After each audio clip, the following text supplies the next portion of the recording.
syukur kita panjatkan kehadirat Allah Subhanahu wa taala yang masih memberikan kita kesehatan dan kesempatan sehingga kita bisa mengikuti pelatihan atau workshop ARJIS ini di hari kedua. Yang saya sholawat berikan salam, tak lupa pula kita hadiahkan ke pangkuan Nabi besar Muhammad Sallallahu Alaihi Wasallam. Allahumma sholli ala Sayyidina Muhammad wa ala ali Sayyidina Muhammad.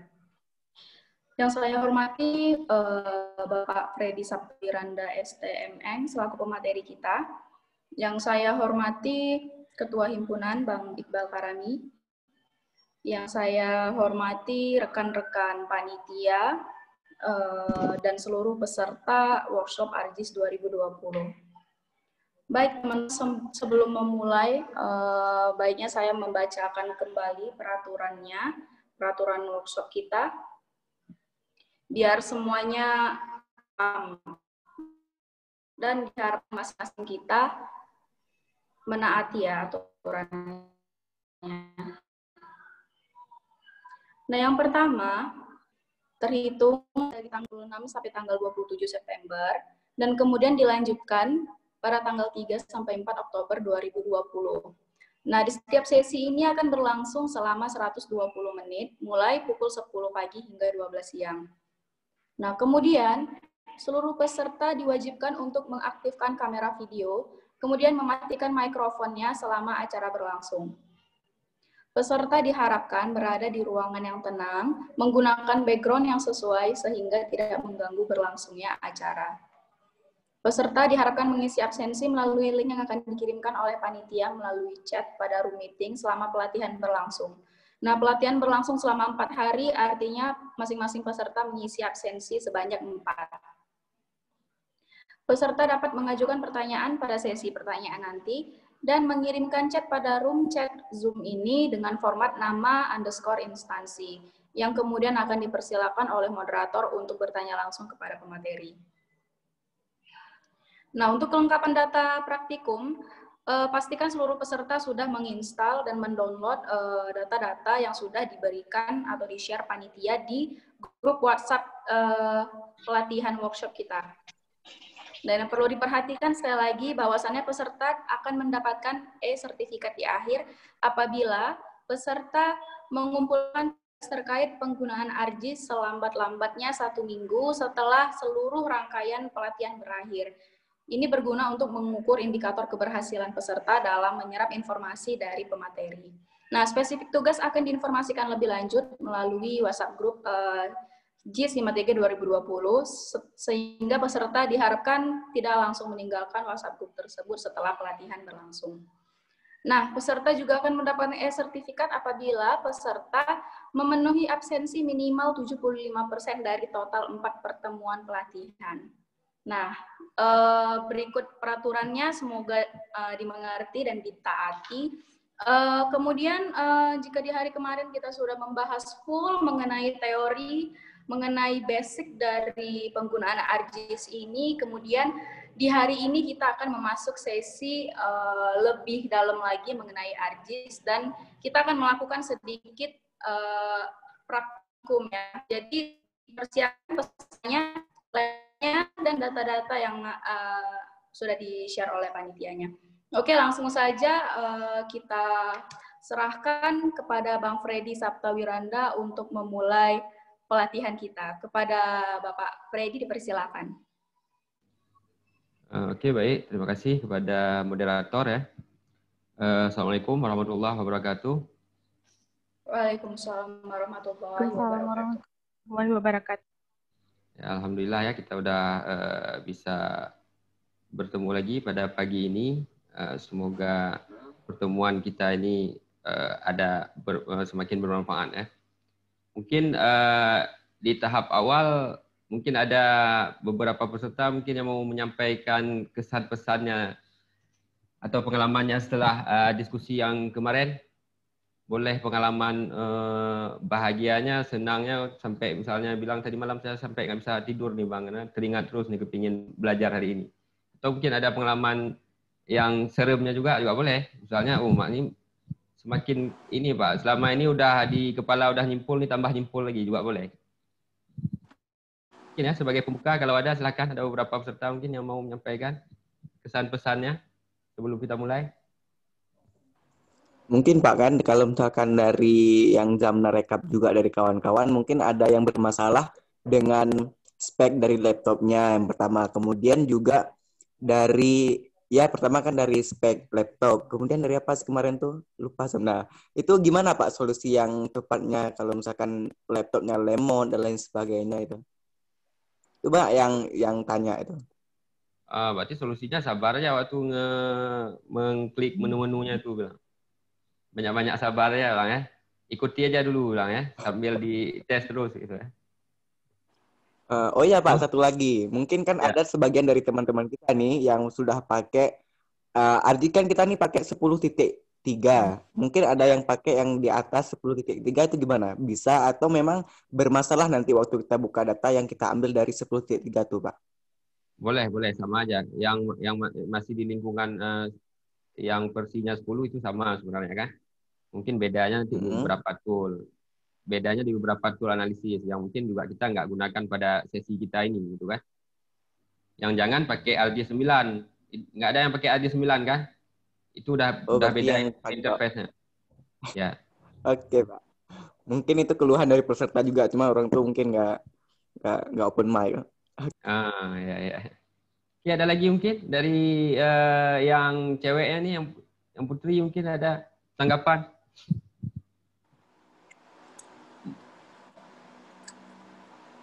Nggak ada, pada tidur semua. Udah, tadi malam cukup tidur kan? Nah, jangan tidur lagi pelatihan nanti. Gimana yang Putri? Yang cewek gimana? Ada? Ada yang mau berikan saran? Masa kalah sama yang cowok nih? Cowok udah ada satu nih. Yang cewek mungkin ada yang memberikan tanggapan atau saran?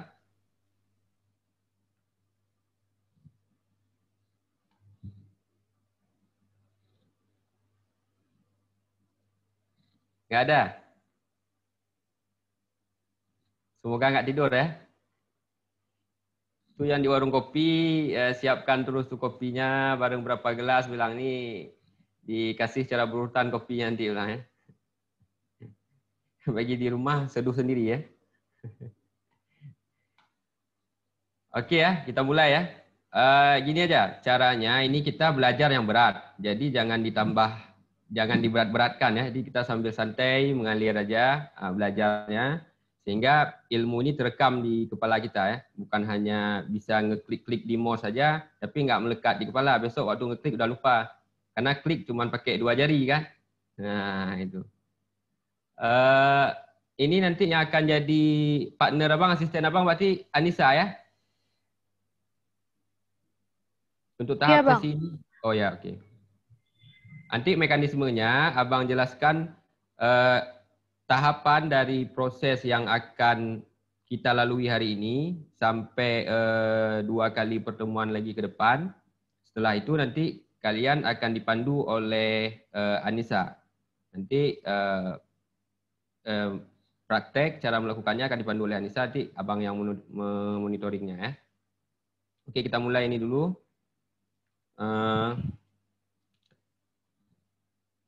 Share screen.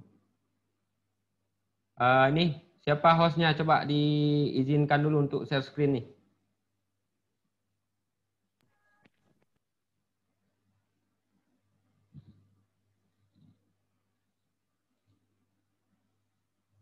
Sudah?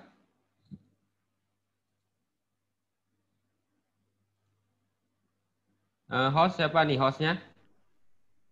Ini masih nggak bisa di share screen nih. Baik, sebentar Pak. Oh ya, oke.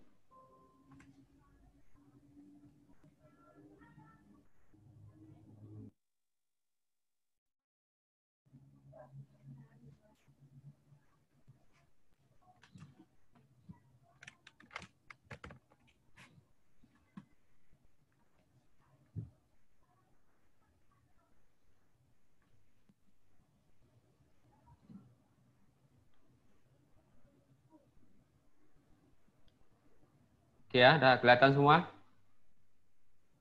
Kelihatan, Pak. Oke. Kita mulai ya. Jadi kalau kemarin kita sudah belajar konsep, sudah belajar mengenal Hari ini kita akan mempraktekkan yang sudah kita konsepkan kemarin ya. Jadi pada tahap awal kita akan kemarin kita ada mendiskusikan bahwa ada beberapa interaksi atau beberapa sub dari software ArcGIS ini yang pada pelatihan ini kita akan menggunakan dua software subnya, yaitu ArcCatalog dan ArcMap.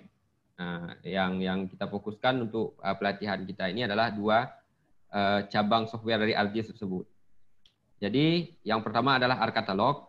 ArcCatalog itu adalah kalau kita analogikan di komputer itu adalah sebagai window explorer-nya atau untuk membuka folder-folder data yang berekstensi yang bisa dibuka di aplikasi GIS seperti itu. Fungsi utama dari ArcCatalog ini yang pertama bisa untuk membrowsing data, kemudian juga kita manajemen datanya.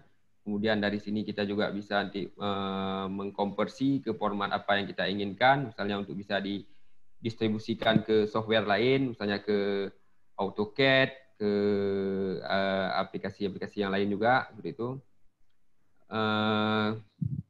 Itu ya fungsi dari ArcCatalog di dalam aplikasi ArcGIS.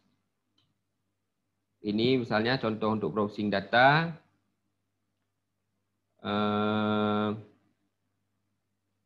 Kemudian berapa nyangkut? Nah, ini misalnya kita ingin mencari data ya seperti kita melakukan di Windows Explorer ya. Kemudian fungsi lain daripada ArcCatalog juga untuk kita mengedit metadata. Metadata ini adalah informasi tentang data itu sendiri. Misalnya begini, kita nanti akan membuat satu shapefile tentang atau satu file geodatabase point titik lokasi rumah di kampung A, atau kita bilanglah titik lokasi setiap gedung di Unsiah misalnya gitu ya. Jadi setiap titik misalnya di titik kampus jurusan teknik kebumian. Nah, di titik yang kita buat di jurusan teknik kebumian, di gedung teknik kebumian, itu kemudian kita buat lagi metadatanya, informasi tentang titik tersebut. Jadi bukan hanya koordinat, tapi ada informasi atributnya. Jadi kita bilang kemarin kan, ada informasi atribut, ada informasi titik koordinatnya yang bisa ditampilkan di aplikasi GIS. Jadi di sini kita buat misalnya di titik jurusan gedung jurusan teknik kebumian itu yang mengambil data siapa, tanggal diambil data tanggal berapa, akurasinya berapa, kemudian keterangan datanya apa. Ya, seperti itu misalnya di gedung ini digunakan untuk aktivitas belajar dan mengajar untuk bidang keilmuan teknik kebumian. Nah, seperti itu. Jadi metadata adalah informasi tentang data itu sendiri. Jadi kalau dalam data spasial ini juga merupakan salah satu item paling penting. Jadi kalau di dalam program One Map Policy itu, yang program pemerintah, penulisan metadata secara benar itu menjadi juga poin utama di dalam program tersebut. Seperti itu. Kemudian selanjutnya, ini adalah jenis-jenis ekstensi. Kemarin kita ada belajar tentang data spasial, sumber data, dan jenis data. Ada data spasial, ada data atribut. Ini merupakan ekstensi data dari data spasial yang kita buat atau yang bisa dibaca oleh aplikasi ArcGIS melalui cabang aplikasinya itu ArcMap. Nah, seperti itu ya. Jadi ada di sini satu format pertama, ada ekstensi daripada ArcGIS itu yang namanya adalah file geodatabase. geodatabase ini ciri khas dari ArcGIS yang tidak bisa dibuka di aplikasi lain. Jadi khusus untuk aplikasi ArcGIS. Jadi geodatabase ini merupakan satu file yang bertingkat. Jadi yang pertama nanti dalam prosesnya ada yang nama dia lingkup besarnya. Jadi sebagai foldernya itu adalah geodatabase namanya. Kemudian di dalam folder ini ada lagi cabang dari foldernya yang namanya itu adalah fitur dataset. Kemudian di dalam fitur dataset ini ada lagi yang namanya nanti fitur data class. Jadi dia bertingkat, bercabang dia ya. Geodatabase yang harus diingat, kemudian ada fitur dataset, kemudian ada fitur data class. Kemudian data spasial yang kita belajar kemarin yaitu data titik, point, line itu masuk di dalam fitur data class. Jadi di struktur paling kecil. Jadi nanti di situ dia masuk di value database-nya. Kemudian jenis ekstensi lain yang bisa dibaca juga shapefile. Shapefile ini memang awalnya dibuat oleh Esri, oleh ArcGIS, oleh perusahaannya ArcGIS, tapi kemudian ini dibebas pakaikan, artinya aplikasi-aplikasi GIS yang lain, baik yang berbayar lainnya maupun yang tidak berbayar, bisa mengakses data shapefile ini. Artinya ini sudah di-openkan oleh Esri, bisa dipakai di aplikasi GIS apapun. Seperti itu. Asal awalnya yang membuat pertamanya juga Esri, ArcGIS, seperti itu. Jadi ini shapefile yang kemarin ya, point, line, polygon itu kita buat nanti dalam format shapefile sehingga bisa kita buka di aplikasi GIS. Gitu. Itu ya 2 ekstensi dari ArcGIS. Kemudian nanti shapefile ketika di folder penyimpanan data yang kita buat itu dia memiliki beberapa ekstensi, jadi dipecah. Filenya dipecah, bukan dalam satu file seperti Microsoft Word, Excel atau yang lainnya. Itu semua data disimpan dalam satu file, dalam satu nama file. Kalau ini nanti akan ada beberapa pecahan file. Jadi kalau seandainya salah satu dari pecahan file ini tidak ada, maka data tersebut nggak bisa kita buka lagi. Jadi dia dipecah-pecah. Nanti namanya sama, ujung ekstensinya yang berbeda. Misalnya titik rumah, SHP, ada titik rumah, .shx dan lain sebagainya nanti. Seperti itu ya. Jadi kalau ini ya ada ekstensi SHP, ada ekstensi SHX.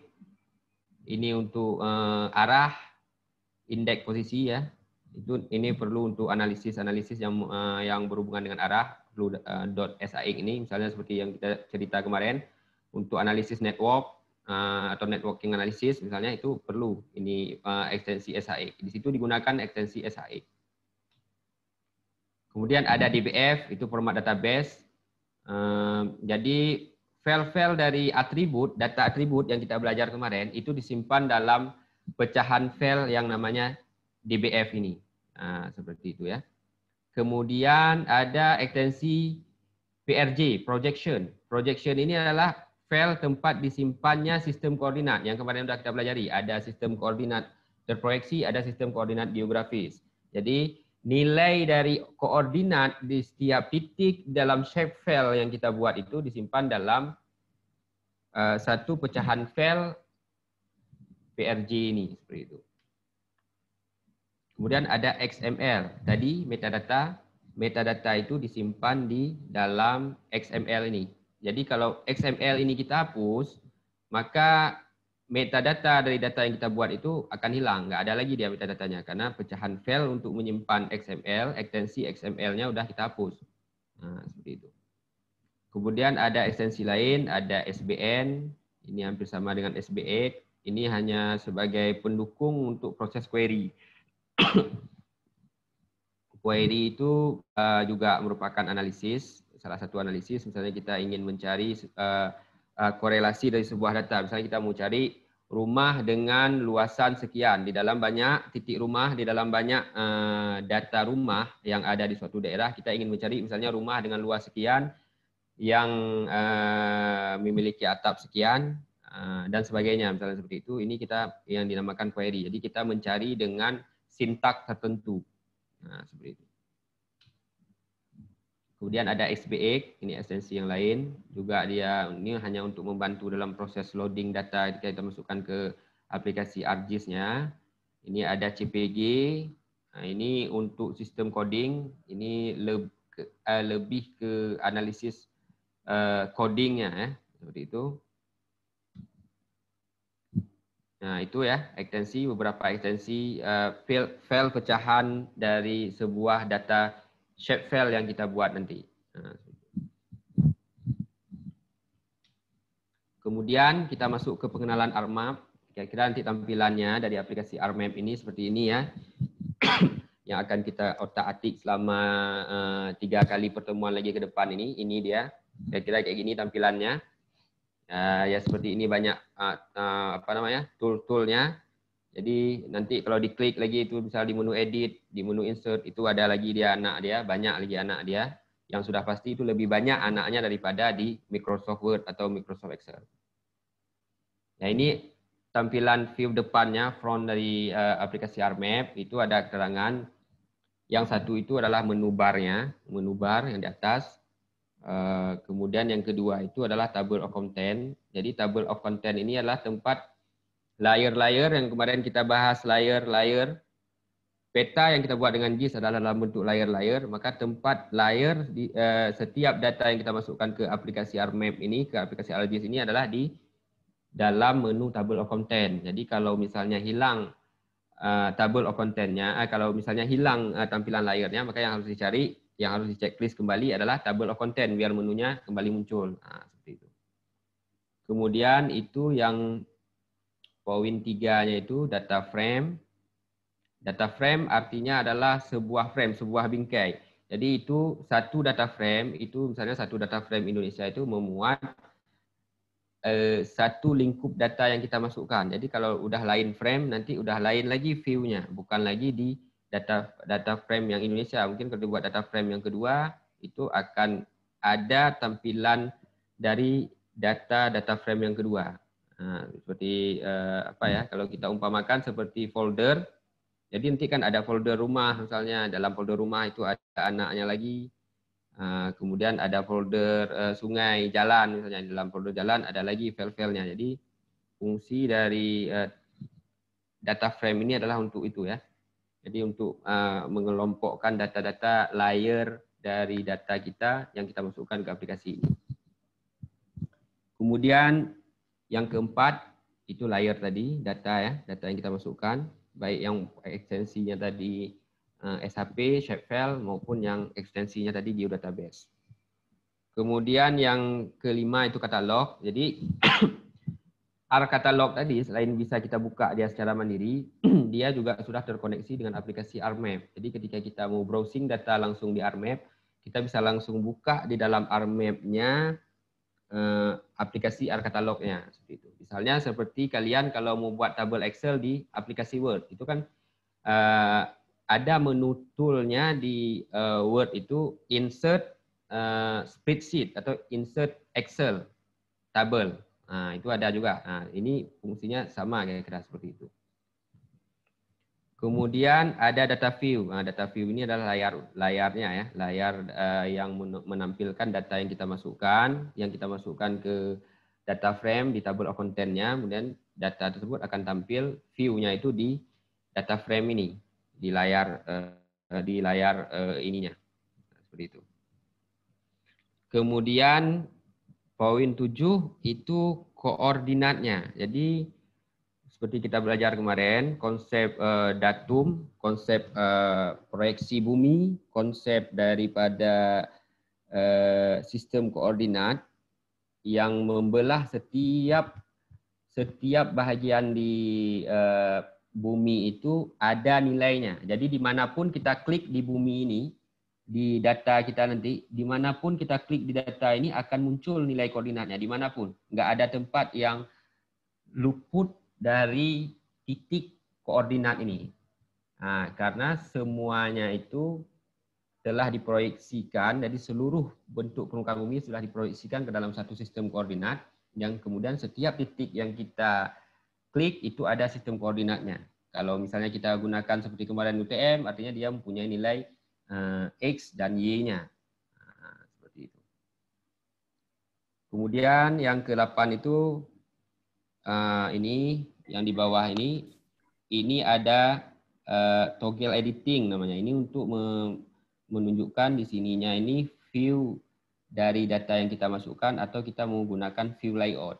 View layout artinya kita mau buat tampilan data yang kemarin, yang hasil di slide terakhir saya kemarin itu yang untuk buat produk sebuah petanya, peta outputnya atau print outnya, gitu ya. Ya, kalau yang 9 ini toolbarnya. Jadi artinya yang di dalam menu ini tadi ditampilkan kira-kira di menu bar apa yang toolbar apa yang paling penting bisa kita tampilkan di sini.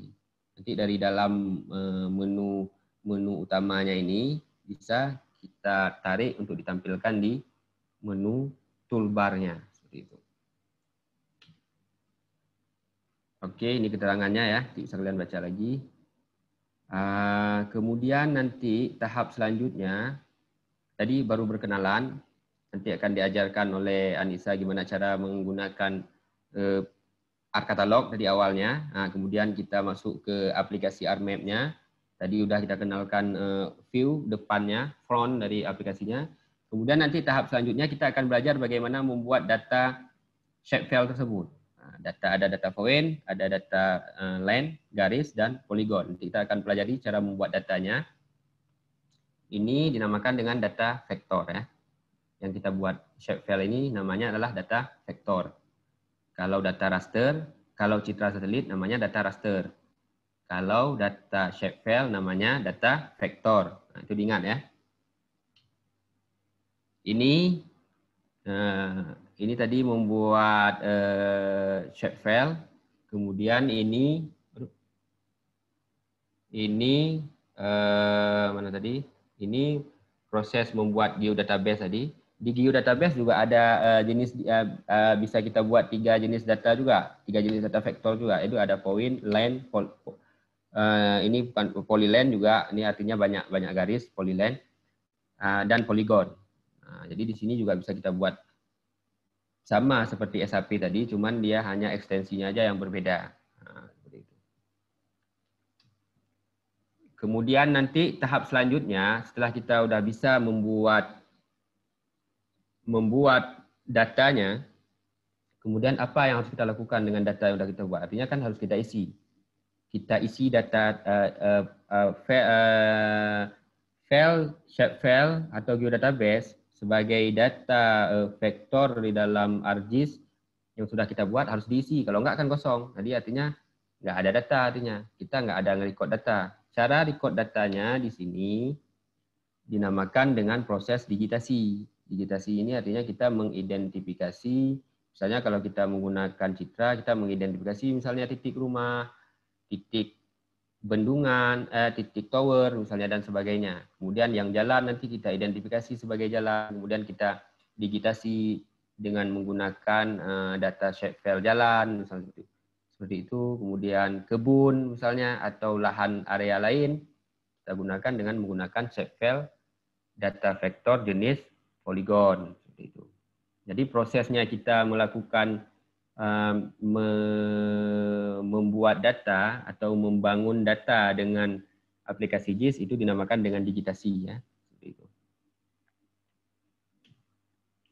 Ini proses-proses digitasinya. Nah, misalnya ini untuk kita lihat digitasi poligon, ini contoh digitasi land, dia buat jalan, sini contohnya. Kemudian ini area, ini kebun, misalnya ini atau apa tadi ini. Lahan kosong misalnya. Oke, ini yang point, yang ini tadi point ya, contohnya. Jadi itu yang akan tahap-tahap yang akan kita lakukan ya dalam proses digitasi ini. Kita akan mencoba digitasi 3 hal tersebut, 3 jenis data vektor tersebut. Ini ada metode Ini hanya teorinya aja nih, metode digitasi.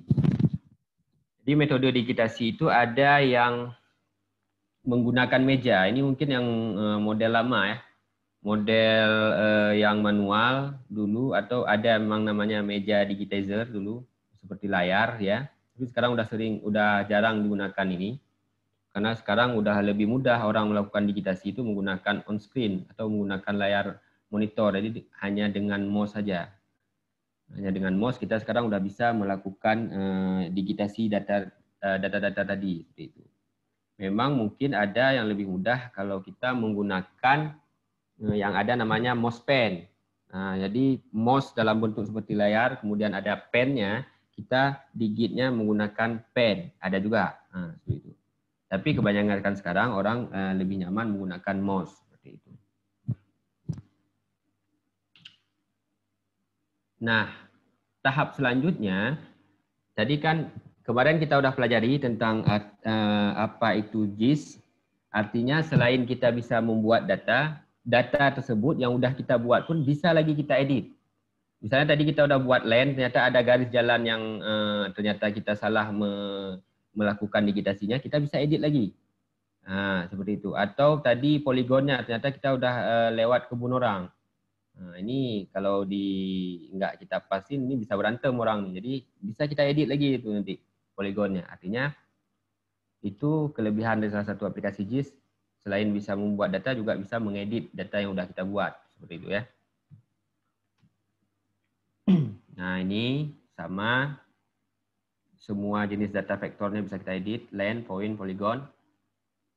Kemudian data atributnya yang sudah kita masuk juga bisa kita edit. Keterangan dari data yang kita ambil di lapangan itu juga bisa kita edit datanya jika ada yang mengalami kesalahan seperti itu. Nah, ini udah ya. Jadi itu di data shapefile, di data di file geodatabase kita bisa, nanti akan kita pelajari di tahapnya. Ini kalian ingat dulu tahapnya ya, biar nanti tergambar di kepala. Jadi waktu kalian mengikuti kegiatan ini tergambar, jadi terarah. Jadi juga ini mengurangi kejenuhan atau mengurangi rasa bosan kalian nanti ketika melihat tool-toolnya, ketika melihat menu-menunya seperti itu ya. Makanya kenapa abang jelaskan ini dulu, saya jelaskan ini dulu kepada kalian seperti itu. Jadi ini ya, nanti akan kita lakukan dengan bermain-main dengan data shapefile-nya ya, shapefile dan geodatabase-nya. Kemudian tahap selanjutnya nanti akan kita pelajari bagaimana cara merektifikasi. Rektifikasi ini kalau tadi kita bahas tentang data vektor, rektifikasi ini kita bahas di data raster. Jadi data raster yang kita dapat itu bisa saja dia telah berubah sistem koordinatnya yang mempengaruhi tentang akurasi seperti kawan kalian tanya kemarin. Tapi jika kita ada titik pedoman atau namanya titik ikat, titik pandu untuk bisa kita buat kembali data itu menjadi detail, itu bisa kita buat di aplikasi ini. Misalnya citra yang bergeser, sistem koordinatnya yang belum akurat, itu bisa kita ikat jika di daerah tersebut ada misalnya di daerah yang sama ya, yang overlap tadi, ada titik koordinatnya atau ada citra lainnya di daerah tersebut yang bisa kita tarik nanti. Nah, seperti itu. Jadi proses rektifikasi itu membenarkan sistem koordinat dari citra. Nah, itu atau meningkat untuk membuat data tersebut menjadi lebih akurat dari citra. Nah, seperti itu ya. Jadi ini tahap selanjutnya nanti. Setelah kita belajar cara membuat, mengedit data shapefile, kita akan belajar cara rektifikasi. Itu tahap bab besar lainnya, seperti itu ya. Nah, setelah data udah kita buat, ini udah kemudian baru masuk di simbologi. Ini kalau di simbologi ini kemarin kita ada belajar tentang kita diskusi tentang kartografi. Nah, di bahagian simbologi ini di sini merupakan lebih ke arah seninya. Di sini juga akan terlihat nanti seni kita. Jadi di sini ada pewarnaan, menampilkan informasi dari data kita ini di sini dilakukan, di simbologi. Jadi di sini lebih ke kartografinya. Kalau tadi itu lebih ke membangun datanya, walaupun memang ada seni, di dalam digitasi itu juga ada seninya nanti. Kalau enggak ya digitasi kita patah-patah gitu ya, enggak semut gitu. Jadi berarti enggak ada seni orangnya ini. Kalau patah-patah enggak ada semutnya ketika dia digitasi nanti. Di sana mungkin sedikit seninya hanya di situ, tapi kalau di simbologi ini full seni. Pertama seni mewarnakan, kemudian membedakan warna setiap layer sehingga orang yang melihatnya itu menarik, ya, tidak membosankan, dan informasi yang kita sampaikan itu tersampaikan ke orang yang membaca peta kita. Jadi di simbologi ini, di sini yang lebih ke pewarnaan. Nanti ini tahap selanjutnya ya, kemudian di simbologi ini. Ya, tahap terakhir baru di layout. Nah, di sini dua poin terakhir ini seni semua nih. Kalau kira-kira yang ada yang nggak suka seni, kalau belum peka seni, di sini kita belajar tentang seni ya. Seni mewarnai, seni mengatur posisi tertentu sehingga indah dilihat orang, di sini. Di simbologi dan layout. Itu. Ini ya.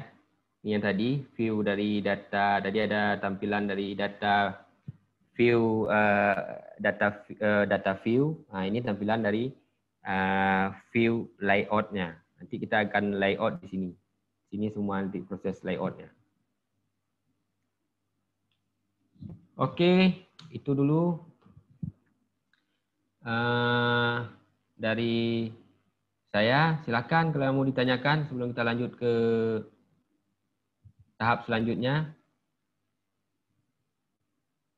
Sudah ada yang kelihatan wajahnya ini berat seperti itu ya.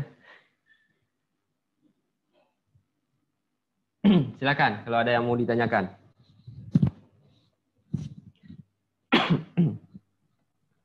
Moderator, ini saya kembalikan. Baik, untuk teman-teman yang mau bertanya boleh langsung raise hand atau boleh langsung diketik pertanyaannya. Berarti Pak, ini tahap-tahapnya itu awalnya dari pertama kita mau menggeoreferencingkan dulu ya Pak ya?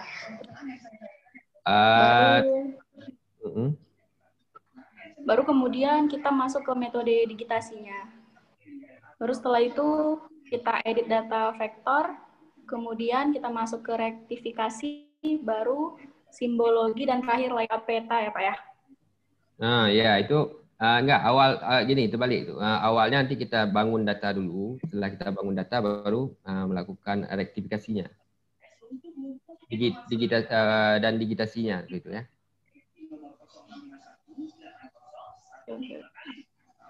Oke Pak. Oke, yang lain? Gimana teman? Ada yang bertanya? Nggak apa-apa, juga nggak mesti harus tentang teknisnya. Sebenarnya mau nanya gini boleh juga. Pak, kenapa ini ya dari kemarin sampai hari ini yang ada di kepala saya bosan aja nih Pak. Ini ada obatnya nggak? Kayak gitu boleh juga pertanyaannya. Ya. Jadi nanti jangan memaksakan diri dalam kebosanan ya. Jadi akhirnya apapun nggak dapat. Kita udah buang waktu. Kalian sudah buang waktu 2 jam, saya sudah buang waktu 2 jam, akhirnya nggak dapat apa-apa. Makanya di situ kita terbuka dulu dengan diri kita. Bahwa misalnya saya ada yang bosan. Itu diungkapkan aja, nggak apa-apa.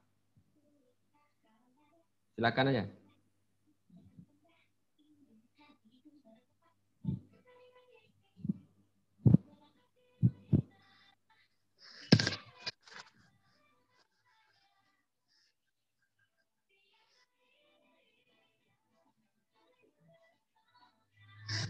Di chat gimana Zira? Nggak ada, Fazira?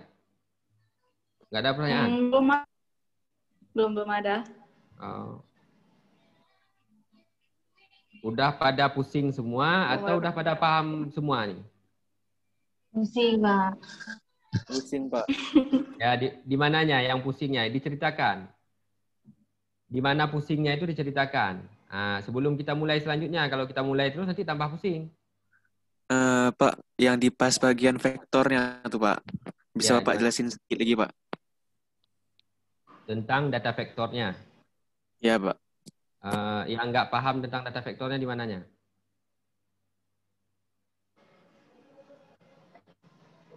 Jenisnya atau apanya? Kalau bisa Pak jelasin semua yang tentang data vektornya, Pak. Yang tentang keseluruhan data vektornya tuh. Oh, keseluruhan. Soalnya Ya. tadi agak kurang mengerti gitu, Pak. Oh, oke, oke.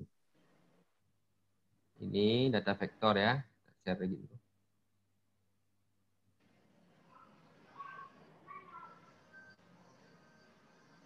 Data vektor. Oke. Jadi data vektor itu ada dua jenis, ya kan?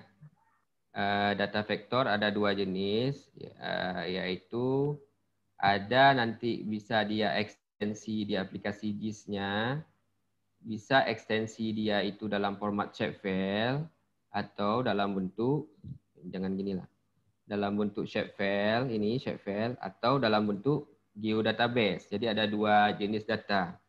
Nah, seperti itu ya. Data vektor. Ini pelan-pelan abang sampai ya kan, biar kalian paham ya. Ada data vektor, atau saya ketik aja, biar paham.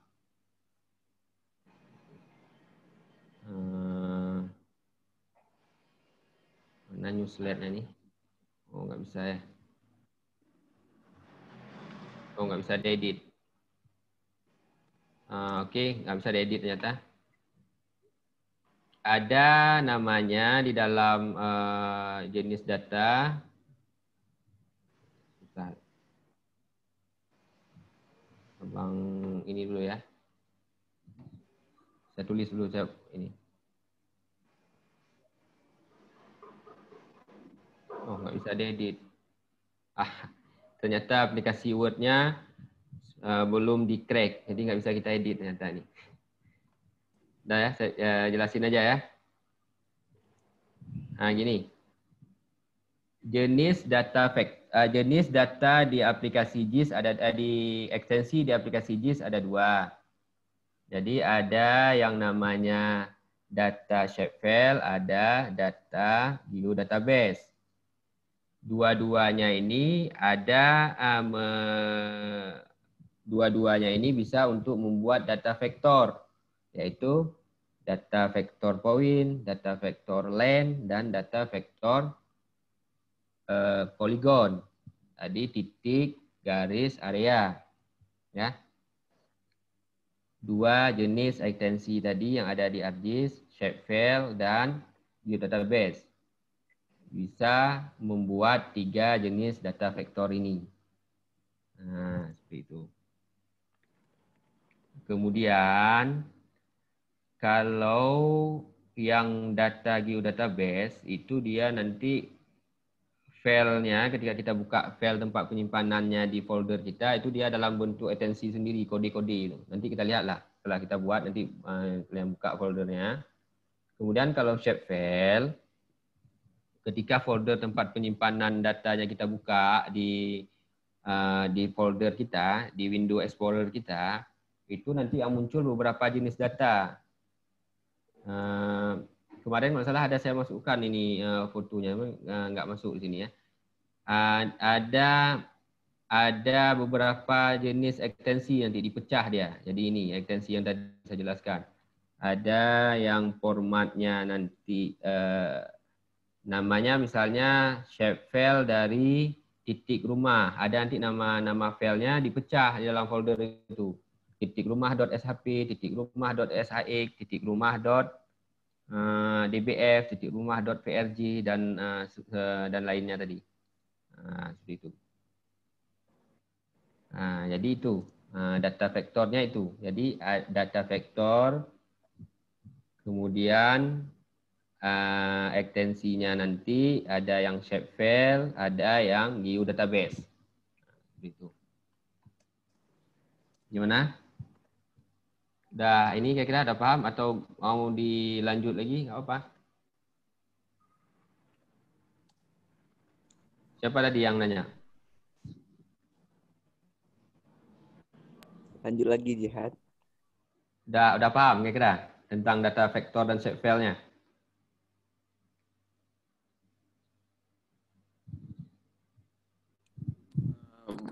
udah paham sedikit Pak, belum terlalu masih itu lagi, masih Oh ya, bayangin lagi.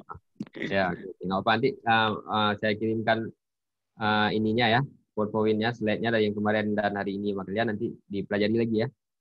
Kalau Baik, Pak. kalau ada yang nggak paham nanti tanya aja melalui grup. Ini saya lihat sampai tadi malam juga nggak ada yang mau nanya lagi di grup. Itu malu atau memang nggak ada pertanyaan, nggak paham atau udah paham gitu ya? Nggak ngerti Pak Ita ya. Yang lain gimana? Yang cewek gimana? Yang cewek-cewek ini gimana? Yang putri-putri ini gimana nih? Pak mau nanya, Ya. kan saya ini baru kalau ARJIS kayak gini, soalnya bukan dari Fakultas Kebumian juga. Mau Ya. nanya kalau misalnya ARJIS itu kita membuat peta dari sesuatu yang kosong atau dari peta biasa, peta misalnya peta Indonesia, kita cari rumah kita terus kita tracing atau gimana ya Pak? Atau kita bikin peta dari yang kosong gitu, dari putih semua gitu, kayak ngedesain gitu Pak misalnya. Oh ya, oke. Gini, kemarin kan kita ada belajar sumber data. Jadi macam-macam dia. Ada yang kalau tadi administrasi, kalau data yang kita masukkan adalah sumber datanya yang sudah ada datanya, itu namanya jadi pemandu untuk kita dalam melakukan digitasi tadi. Misalnya kita masukkan administrasi batas provinsi, batas kecamatan, batas desa. Itu menjadi pemandu kita. Artinya kita nggak perlu lagi digit batas wilayahnya, itu sudah sedikit membantu kerjaan kita.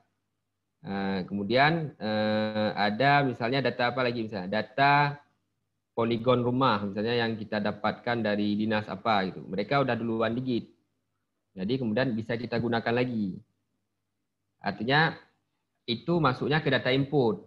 Kalau yang tadi membangun data, itu kita bangun dari data yang kosong. Artinya bisa kita mulai dari data yang kosong, bisa juga kita masukkan data yang sudah ada. Tadi kan fungsi dari JIS bisa membangun, bisa mengedit, bisa mengelola, ya kan? Bisa mengolah, seperti itu. Gimana kira-kira? Paham? Atau mau di ini lagi? Nggak apa-apa? Ya Pak, paham. Ya, oke. Nanti waktu proses kalian belajar selanjutnya nanti akan tambah paham nanti.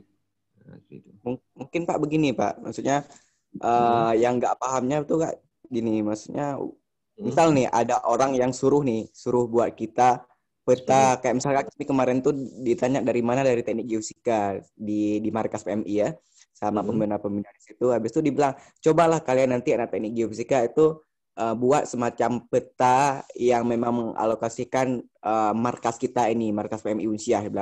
Jadi kalau misalkan kayak gitu Pak, suruhannya, jadi kita mulainya dari mana Pak? Mulai dari awal tuh dari mana maksudnya? Oh ya. Gini, kita mau buat lokasi kantor PMI di permukaan bumi, itu kan? Jadi kira-kira ketika kayak gitu kan kita harus gunakan konsep. Kita harus paham dulu ketika kita ingin menunjukkan lokasi PMI, kira-kira kalau orang yang akan baca peta kita, apa yang mereka butuhkan? Agar kantor PMI itu mudah dikenali oleh orang yang akan membaca peta kita dan menggunakannya sebagai navigasi menuju ke kantor PMI. Kalian pernah gunakan Google Map? Tentu Pak. Oke. Coba kalian lihat kalau misalnya kalian cari di Google Map itu Unsiah. Misalnya kalian dari kota cari Unsiah. Pasti dia akan tunjukkan yang pertama situ jalan, kemudian gedung-gedung lain yang dekat dengan Unsiah. Misalnya dia munculkan di situ Warkop Zakir. Kan? Dia munculkan yang dekat Masjid Putih misalnya kayak itu. Jadi artinya yang akan kalau kita ingin membuat satu peta tematik tentang lokasi suatu tempat, artinya yang harus kita pahami adalah apa-apa yang kira-kira mendukung untuk menunjukkan lokasi itu. Misalnya kayak PMI. PMI berarti agar orang tahu PMI di mana, yang pertama kita harus tunjukkan dulu bahwa dia di lingkup Unsiah, ya kan? Berarti kita munculkan dulu ada di sampingnya gedung Masjid Unsiahnya seperti itu ya. Kemudian secara administrasi kita lihat dulu dia masuk ke mana kecamatannya, seperti yang ditanya oleh siapa tadi? Farasya tadi ya, tentang administrasi. Berarti kita masukkan data pendukungnya, data administrasi, batas desa dan batas kecamatan di daerah PMI. Misalnya itu masuk kampung mana, nanti kan udah ada tuh. Tinggal kita input aja data administrasi batas kampungnya. Gitu. Jadi berarti PMI terletak di desa A berdasarkan data administrasi. Kemudian dia terletak di dekat gedung apa di sampingnya. Seperti itu. Jadi itu namanya peta tematik lokasi. Jadi yang harus kita tampilkan di situ adalah data-data yang berhubungan dengan yang memudahkan orang lain ketika menuju ke situ. Orang kan nggak tahu PMI, mungkin orang tahu Masjid Jami. Jadi harus kita munculkan hal-hal seperti itu ketika kita buat peta lokasi. Mungkin nanti bisa kalian lihat di slide abang, kalau untuk buat peta lokasi seperti peta pariwisata kemarin itu. Nah itu salah satu contoh peta lokasi. Coba saya buka dulu ya. Ini.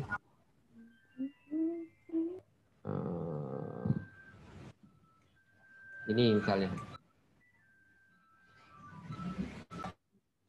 Nah ini, misalnya seperti ini. Ini kan ada nih lokasi-lokasinya.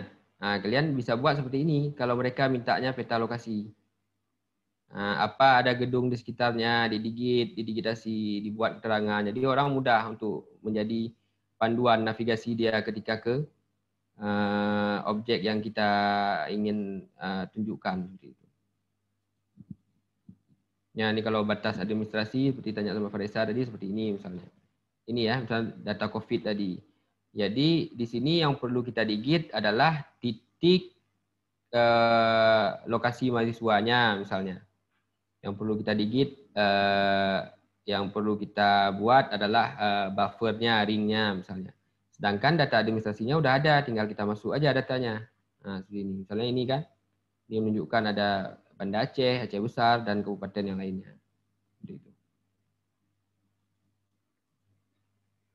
Oke, ada lagi yang lain? Atau si ini tadi gimana? Udah paham?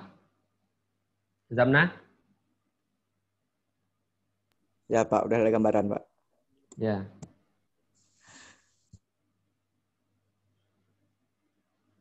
Ada yang lain?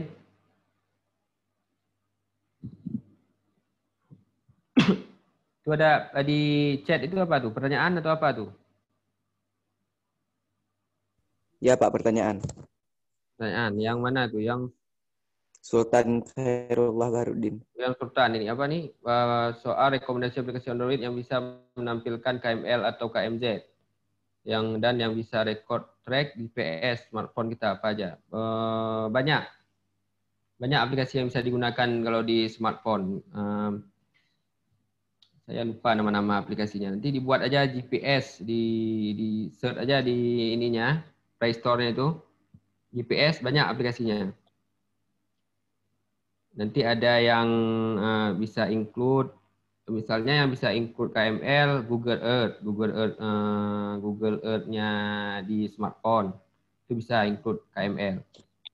Kemudian kalau yang bisa untuk edit GPS, misalnya GPS Essential nama aplikasinya, dan banyak lagi yang lain di Play Store ya.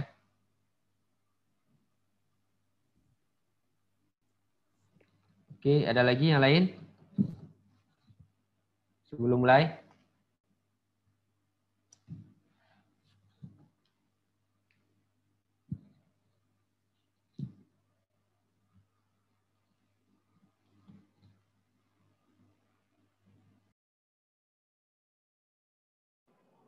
Gimana kawan-kawan? Apa ada pertanyaan? Udah langsung ditanya atau diketik di chat?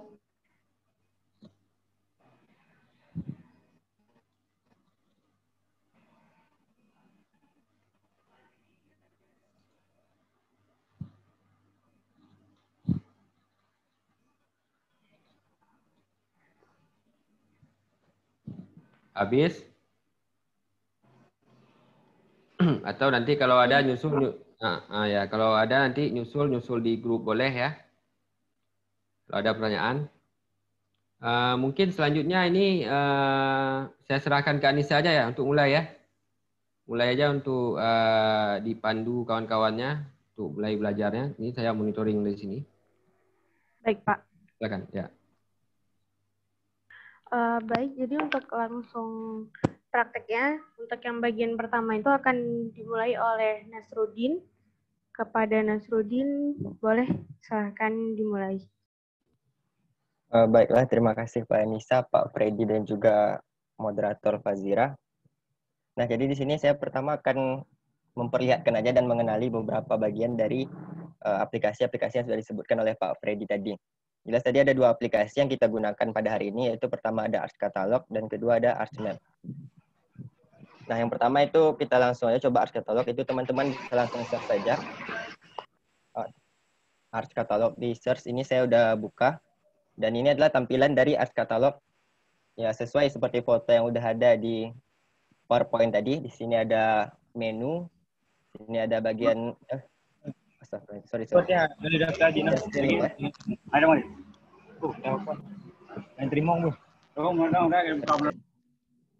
Ada udah share kan?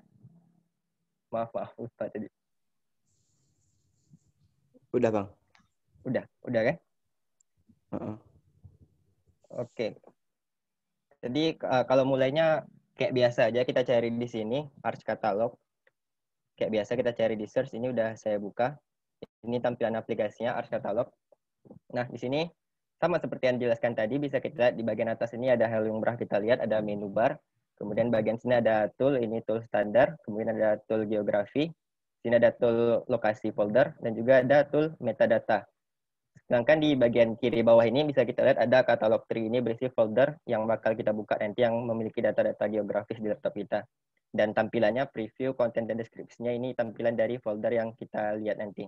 Nah, langkah pertama kita harus konekkan dulu atau hubungkan dulu Arts Catalog ini ke folder kita yang menyimpan data-data geografis. Caranya bisa melalui menu file, kemudian klik connect to folder, atau bisa juga teman-teman melalui tool yang ini, yang ada logo plusnya, connect to folder sama aja. Atau juga bisa dari yang folder connection, kemudian connect to folder. Semuanya sama. Kemudian silakan teman-teman cari folder yang dimana teman-teman simpan folder yang berkaitan dengan geografis. Jadi sini saya menyimpannya di folder workshop ArcGIS. Oke, kita klik OK. Nah, jadi sini sudah terkonek, sudah kelihatan. Sini ada tool lokasinya di data D workshop ArcGIS. Oke, jadi di sini dari Arts Catalog ini sendiri, yang jelas fungsinya sebagai manajemen data dari ArcGIS itu sendiri, dari data di sini. Sini bisa kita lihat contohnya, misalnya kita bikin data yang kecamatan, bisa kita lihat previewnya di sini. Nah, preview di sini bisa berbentuk geografis, atau bisa kita juga kalau ingin melihat data dalam bentuk table ataupun atribut ya, bisa kita lihat di sini. Ini data-datanya, data-data dari file ini. Dan juga ada deskripsi atau metadata, informasi mengenai data-data yang ada dari file atau data ini. Ya, kita tunggu sebentar lagi loading. Oke, bisa teman-teman lihat di sini. Ada summary, ada gambar juga, dan deskripsi di sini. Dan ini bisa kita edit sesuai keinginan kita dengan klik edit. Nanti misalnya teman-teman mau tambah gambar, juga bisa mau tambah summary atau tambahkan deskripsinya lagi. Itu bisa kita gunakan di sini. Kemudian ini saya tunjukkan sedikit yang dijelaskan Bang Freddy tadi, data-data vektor. Dan ini ada, kita bisa lihat nih, yang kecamatan dan kabupaten. Sebelah kirinya ada logo nih, walaupun agak kecil. Ada kayak titik-titik, itu poin, dan garis-garis line. Jadi ini adalah poligon, karena ada garis dan juga ada titiknya. Sedangkan kalau contoh data raster ini kayak foto udara. Ini ada kayak grid-grid gitu dia. Nah, ini bentuknya foto udara, bisa kita lihat previewnya di sini. Ini foto udara.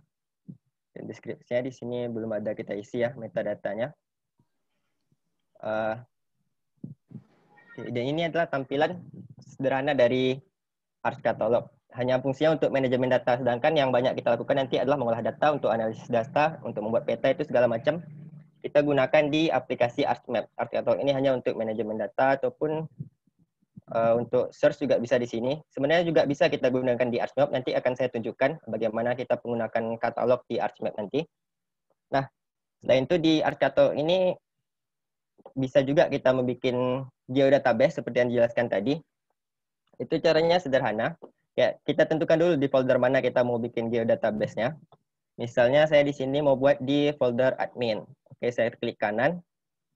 Kemudian saya klik new. Sini ada file geodatabase dan personal geodatabase. Sebenarnya sama aja, cuman kalau file geodatabase ini bisa menyimpan lebih banyak file daripada yang personalnya. Coba kita bikin file geodatabase. Oke, bisa kita buat namanya. Misalnya di sini saya buat rename. Saya buat misalnya Sigli. Karena peta kita ini berhubungan dengan kota Sigli geodatabase. Geodatabase, oke. Dan ini adalah geodatabase. Sebenarnya sudah jelaskan tadi, di geodatabase ini ada urutannya dari geodatabase. Kemudian ada feature dataset dan juga feature class. Jadi di sini kita contohkan aja. Penggunanya nanti akan jelaskan lebih lanjut. Jadi di sini saya cuma tunjukkan cara-cara buatnya aja. Cara bikin feature dataset itu dari yang file geodatabase yang sudah kita buat tadi. Kita klik new. Kemudian kita pilih feature dataset. Misalnya kita buat nama di sini bangunan. Bangunan, kita klik next. Ini adalah proyeksi atau sistem informasi geografi UTM atau zone. Ini bisa kita pilih sih di sini. Karena ini wilayah Sigli, oke, saya tunjuk dulu. Untuk Indonesia sendiri itu ada beberapa bagian ini. Preview, zona UTM-nya. Ada dibagi dari 46 nih, hingga 54. Ada yang Northern dan Southern. Jadi bisa kita lihat di sini. Ini kurang nampak. Oke, ini kelihatan. Ini daerah Banda Aceh bisa kita lihat ini berada di zona 46N. Dan kemudian jika Sigli ini bisa kita lihat itu berada di 47N ya. Jadi untuk bagian yang tadi kita kembali lagi. Geodatabase, new, feature dataset. Kita ulang lagi. Bangunan. Kita klik next. Nah, di sini karena udah saya pilih favorit, jadi coba kita mulai dari awal lagi. Kalau misalnya kita mau bikin, kita kurang tahu nih, itu berada di zona mana UTM-nya, 46N kah, 47N. Kalau misalnya kita ragu, kita bisa pilih di sini, Geographic Coordinate System. Tapi ini selagi di Indonesia ya, utamanya. Kita pilih Word, dan kita pilih yang biasa dipakai itu WGS 1984. Namun, jika kita mau lebih detail lagi, karena kita udah tahu nih kota Sigli berada di zona 47N, kita bisa gunakan Project Coordinate System. Kemudian kita pilih UTM. Kemudian kita pilih WGS 1984. Karena dia berada di zona N, Northern, kita pilih North. Kemudian kita cari 47N. Oke, kelewatan. Oke, 47N.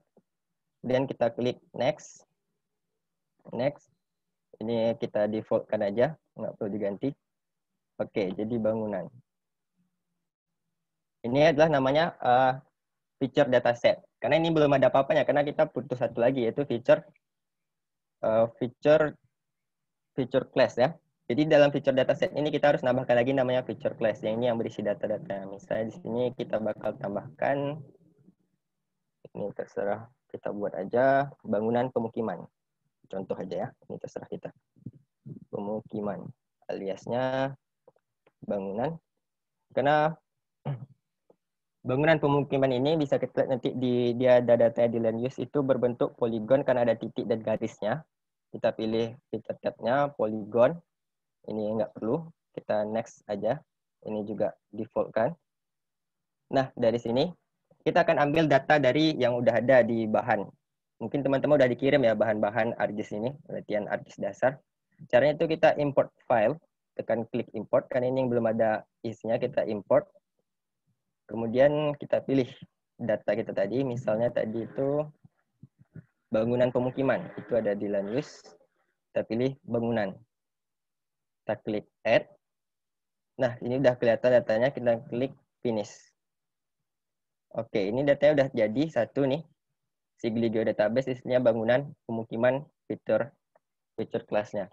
Namun ada juga cara lain sebenarnya selain new kayak tadi tambah-tambahin zona-zona UTM yang lebih mudah, itu langsung bisa kita import file yang udah ada di sini. Contohnya misalnya kita import bangunan lahan. atau kalau nggak di dalam sini saja. Kita buat baru aja ya. Kita buat bikin dataset baru. Ini kita buat batas kecamatan. Kecamatan misalnya. Oke. Next. Oke, nah batas kecamatan ini untuk menambahkan feature class-nya ada cara lain. Itu nggak perlu kita klik new feature class, tapi bisa juga langsung dari import feature class single. Kita tunggu sebentar. Oke.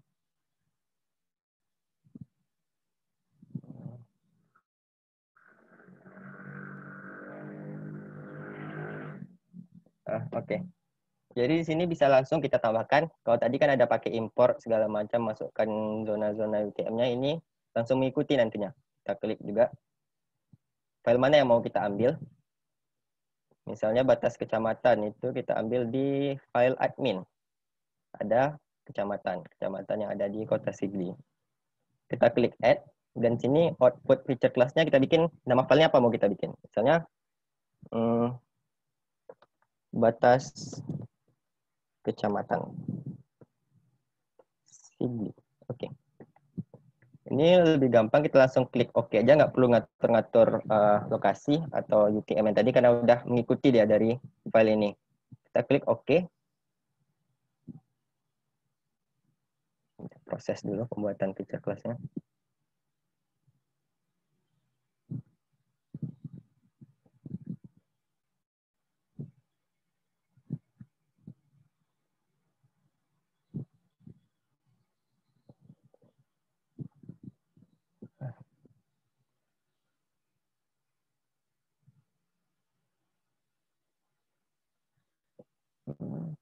Nggak mau. Kita coba lagi ya. Dia import feature class. Seperti ada kecamatan. Oke. Kecamatan kita bikin. Oh, udah selesai tadi. Masih prosesnya. Oke, ini udah kelihatan batas kecamatan. Sama aja kayak tadi, cuman ini kita nggak perlu ngatur batas kecamatan kayak tadi lagi. Ini contohnya kita kalau bikin geodatabase. Ini saya cuman memperlihatkan cara buatnya aja, untuk ngolah-ngolah segala macamnya ini akan dijelaskan lebih lanjut lagi. Nah, sebenarnya untuk art catalog nggak banyak sih kita pakai biasanya, karena kita bakal banyak pakai itu di ArchMap. Jadi langsung aja kita coba buka, karena di art catalog ini juga bisa kita buka melalui ArchMap-nya sendiri. Itu langkahnya kita bisa langsung ada sini tools untuk ke ArchMap. Bisa kita klik di sini, ini akan langsung nanti terhubung ke ArchMap karena loadingnya agak lama. Jadi saya langsung tadi udah buka.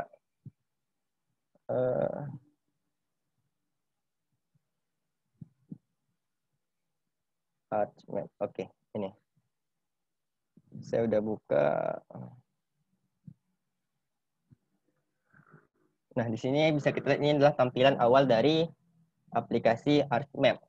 Hampir sama kayak Art Catalog tadi, ada menu bar, ada kayak file, ini udah lumrah kita buat, udah lumrah lah kita lihat.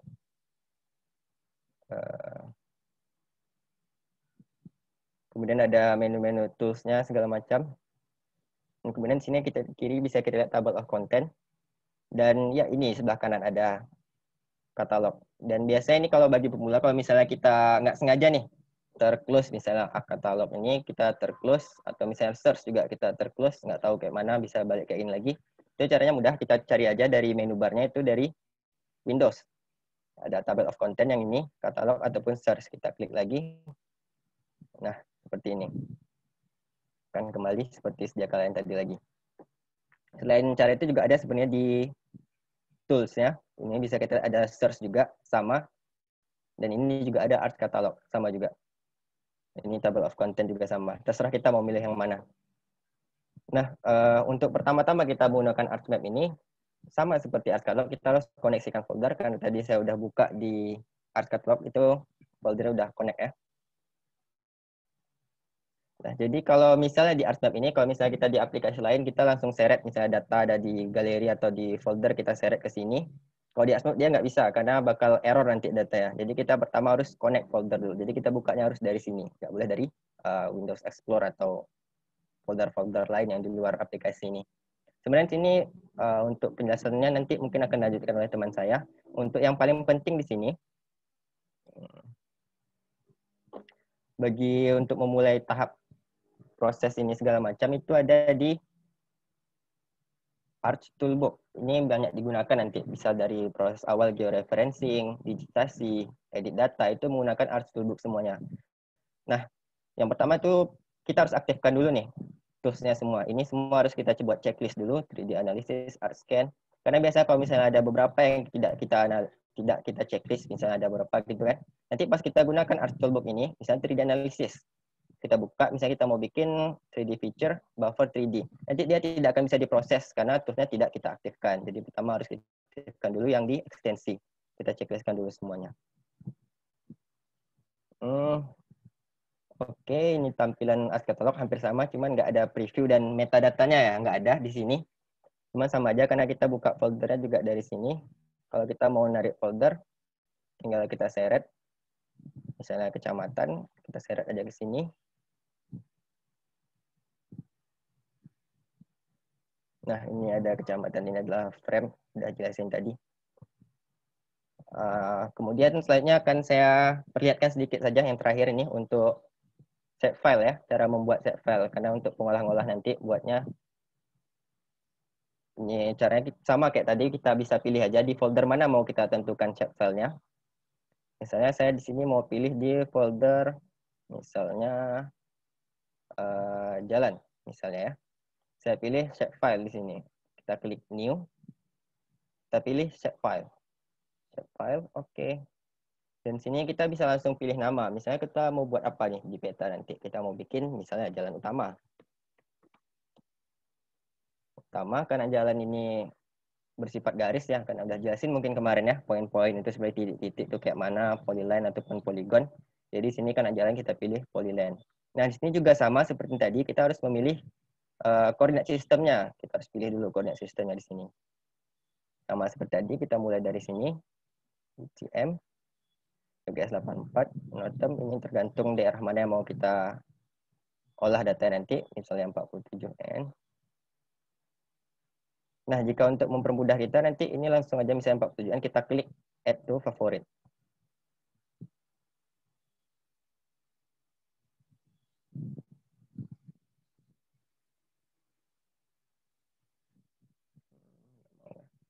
Ini kayak udah di add favorit ini, jadi nanti kita nggak perlu lagi nyari-nyari satu-satu, buka-buka file banyak-banyak kayak gini. Yang kita klik add favorit, jadi udah ada kayak langsung kayak gini dia. Oh, dari BGS84, GCS, BGS84, atau 46N, 47N. Jadi nggak perlu ribet-ribet nyari lagi, kita klik OK. Dan kemudian kita mulai. Ini nanti akan kita pakai di menu digitasi ini jalan. Ini belum ada datanya ya. Nanti itu kita gunakan di digitasi. Untuk digitasi sendiri nanti itu sangat penting kita gunakan toolbar ya, karena ini kan masih blank nih, kosong, baru tool-tool dasar. Nanti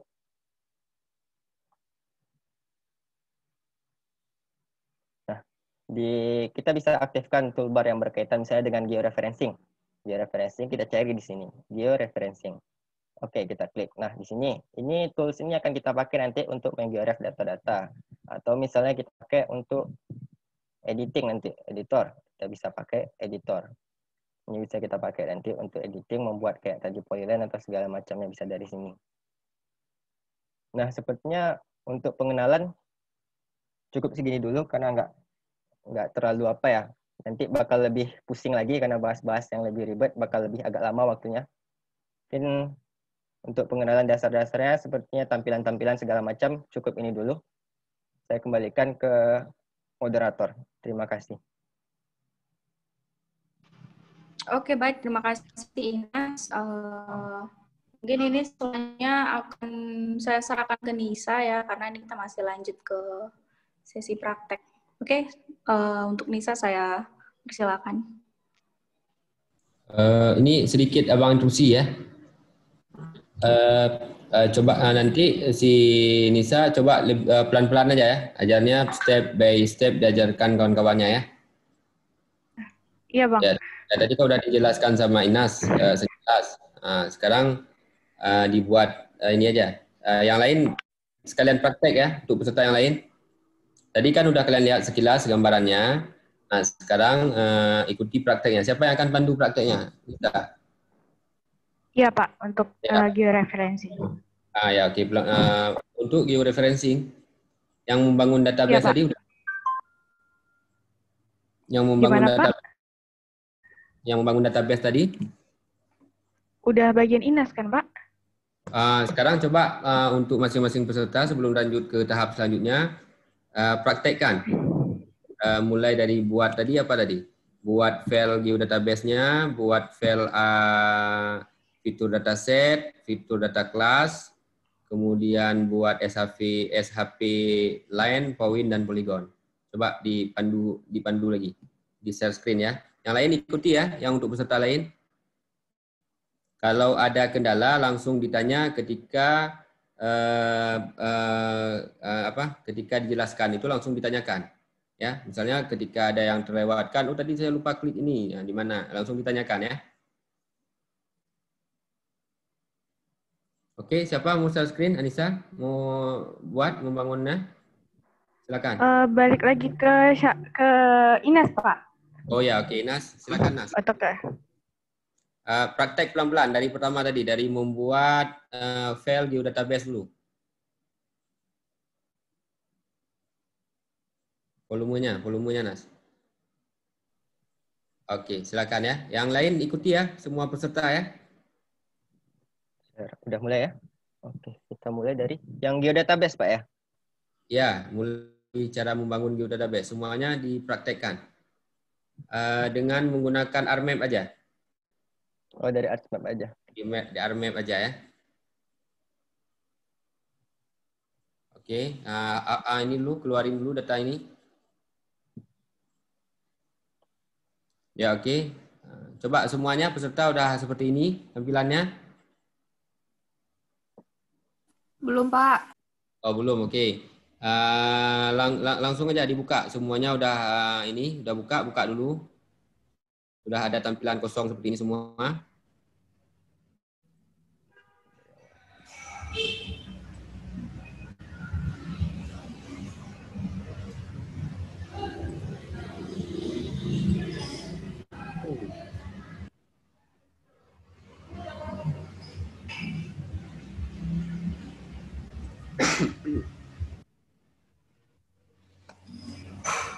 Mungkin kan sarannya untuk masing-masing peserta, ini kan ada share screen dari ini kalian, dari kawan kalian, dari Inas. Mungkin kalian bisa nyimpan juga, bisa kalian save. Kalian save dalam bentuk video, apa namanya? Record layar ya? Ya, record video. Ya, coba panitia diberikan izin akses untuk semua bisa nge-record.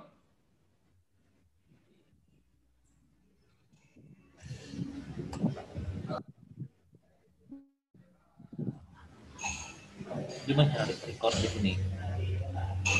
Nggak tahu kok. Biasanya tapi kalau misalkan pakai aplikasi bantuan bisa sendiri kan, yang kayak semacam screen recorder yang aplikasi bantuan. Ya kan Om? Ya, paling pihak ketiga jadinya. Nah, itulah kan ada tuh APK screen recorder. Atau dari kami panitia juga belum diizinkan record. Atau dari kami panitia pun udah nge-record sih. Oh, panitia udah nge-record ya? Ya Pak. Ya Pak, untuk panitia udah nge-record, nanti lebih lanjutnya bakalan diupload di YouTube-nya Imatigi Pak. Oh ya, oke. Berarti yang lain ini aja ya. Ambil di YouTube aja nanti ya.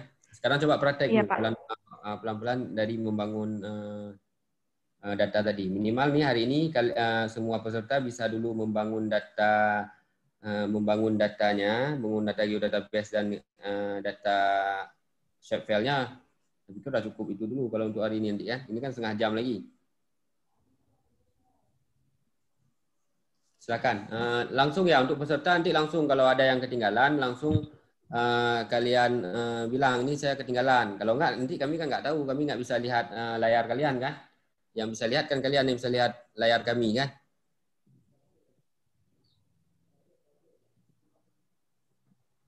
Oke, silakan Nas. Nanti ditanyain dulu setelah satu step Satu step ditanyain ke pesertanya udah apa belum. Peserta juga itu ya. Kalau ada yang ketinggalan langsung diinstruksikan. Silakan Nas. Nah, oke. Kita mulai ya. Pertama, set file aja dulu ya.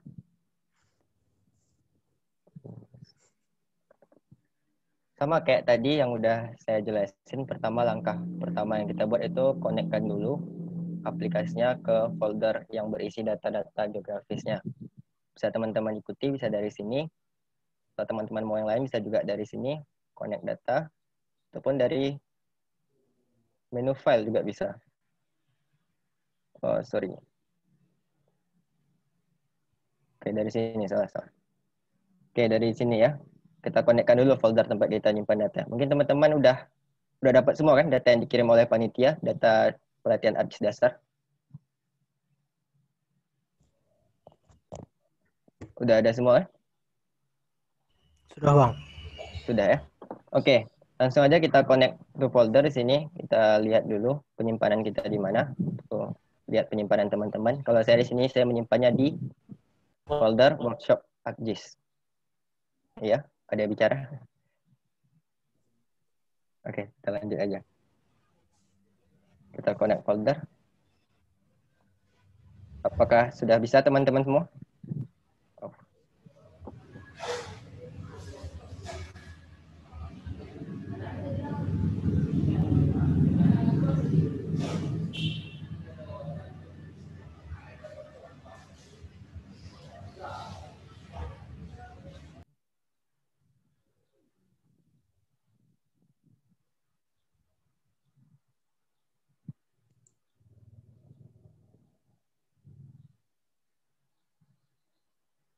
Oke.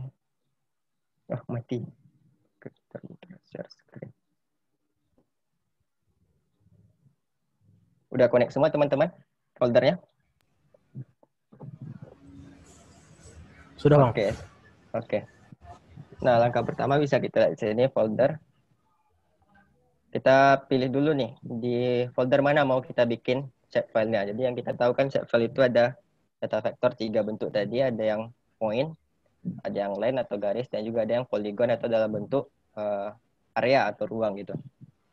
Misalnya di sini kalau saya coba, terserah teman-teman buat di mana, bikin new folder baru juga boleh. Ini saya coba dibikin di folder. Caranya tuh klik kanan di bagian foldernya. Kita klik new. Kemudian save file. Oke. Sudah bisa semua teman-teman? Save file. Ya, save file. Oke, saya ulangi lagi ya. Klik di folder yang kalian mau, klik new. Kemudian pilih save file.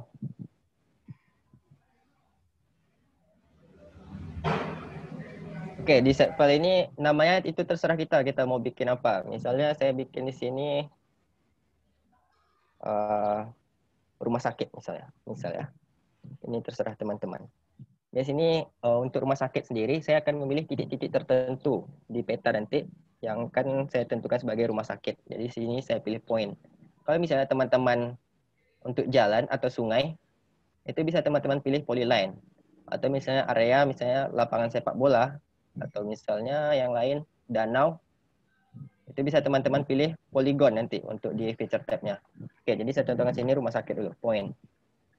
Nah, setelah buat ini berdua, kita harus tentukan dulu koordinat sistem. Karena di sini koordinat sistem, kita tentukan dulu. Ini tergantung di mana tempat atau peta yang udah kita download nanti, itu di mana daerahnya.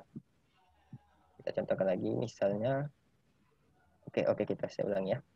Itu kalau misalnya kita udah tahu lokasinya di mana, kayak Indonesia tadi, misalnya Banda Aceh itu berada di 46N zona UTM-nya. Kalau di Aceh Besar itu sekitar, atau Sigli itu udah berada di 47N. Misalnya di sini karena data kita ini berkaitan dengan data Sigli, kita ambil yang project koordinat system. Setelah project koordinat system, kita pilih UTM. Oke, sudah semua. Kita lanjutkan ke WGS 1984 ya. Karena dia zonanya N, dia ada yang bagian atas itu zona N dan bawahnya ada S. Kita di Sigli itu berada di zona Northern. Kita pilih N. Kita cari 47 N karena kota Sigli. Setelah selesai semua, kita klik OK. Ada kendala teman-teman? Oke, udah bisa semua ya. Kemudian kita klik OK. Ini udah jadi contoh set file, tapi ini belum ada isinya, nanti akan diproses digitasi ya. Akan ada nanti kita tentukan dari misalnya entah itu foto udara atau apa, nanti kita tentukan bagian mana-mana saja yang ada rumah sakitnya. Mungkin bisa kita ulangi sekali lagi, kita bikin jalan. Kembali lagi teman-teman, mungkin bisa buat lagi. Klik new, set file. Kita klik jalan. Kita buat di sini jalan lintas. Nah, jalan ini adalah filter tab-nya line karena dia berbentuk garis. Jadi kita pilih polyline. Kita klik edit.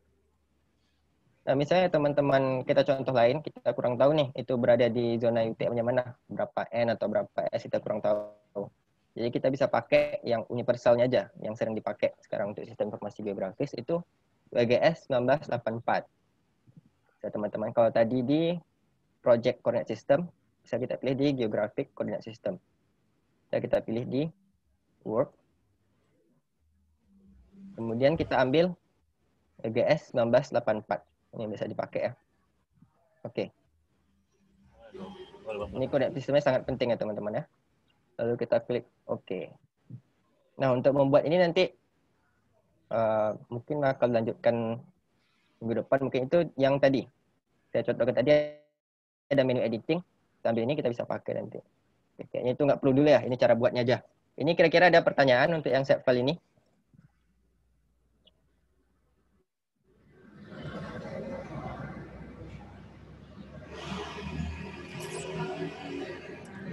Udah bisa semua kayaknya ya.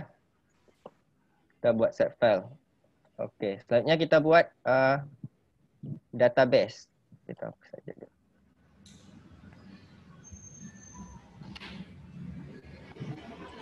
Bisa teman-teman ikuti untuk buat database. Sama kayak tadi, kita klik di folder mana mau kita buat. Saya di sini buka buat di folder admin. Nah, dari geodatabase sendiri itu ada namanya geodatabase. Yang kedua ada feature dataset, dan yang paling kecil itu kalau di Windows biasa itu file namanya. Kalau di sini bisa disebut feature class. Yang pertama kita buat itu adalah yang intinya dulu, file geodatabase. Personal juga bisa, cuman ini personal agak untuk data yang banyak dia kurang bagus gitu ya. Kita pilih yang file geodatabase, new. Kalau tadi kita pilih shape file untuk buat shape file, untuk geodatabase kita pilih file geodatabase. Klik. Oke. Kita tunggu. Oke, nah ini langsung ada. Bisa kita ubah namanya terserah kita. Misalnya teman-teman mau buat kota Sigli misalnya. Ya ini terserah sih teman-teman buat apa. Nggak apa-apa. Karena kita cuma contohin cara buatnya aja.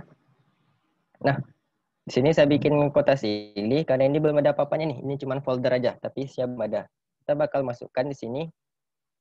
Yang kedua itu ada namanya feature dataset. Jadi feature dataset ini isi nanti kumpulan-kumpulan feature class, tapi dengan koordinat sistem yang sama ya, sistem koordinat yang sama. Itu nanti feature dataset. Jadi pertama kita buat dulu feature dataset. Sama kayak tadi, klik kanan di file geodatabase-nya, klik new, kemudian pilih feature dataset. Misalnya teman-teman mau buat apa nih? Saya contohkan batas kecamatan. Batas kecamatan. Oke. Udah buat namanya, kita klik next. Ini sama kayak tadi. Ambil koordinat sistem.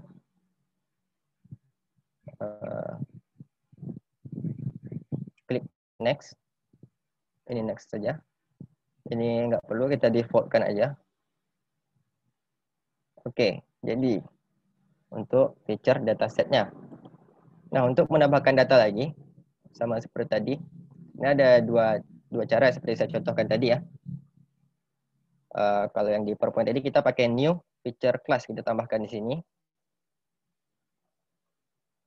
Nah, bisa kita bikin namanya batas, misalnya batas kecamatan. Di sini batas kecamatan ini bersifat poligon ya, karena dia area. Poligon, oke, poligon. Next. Ini teman-teman masih mengikuti kan? Nggak terlalu cepat. Kalau cepat bisa dibilang aja.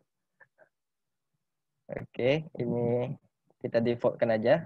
Next. Nah, di sini kita import data.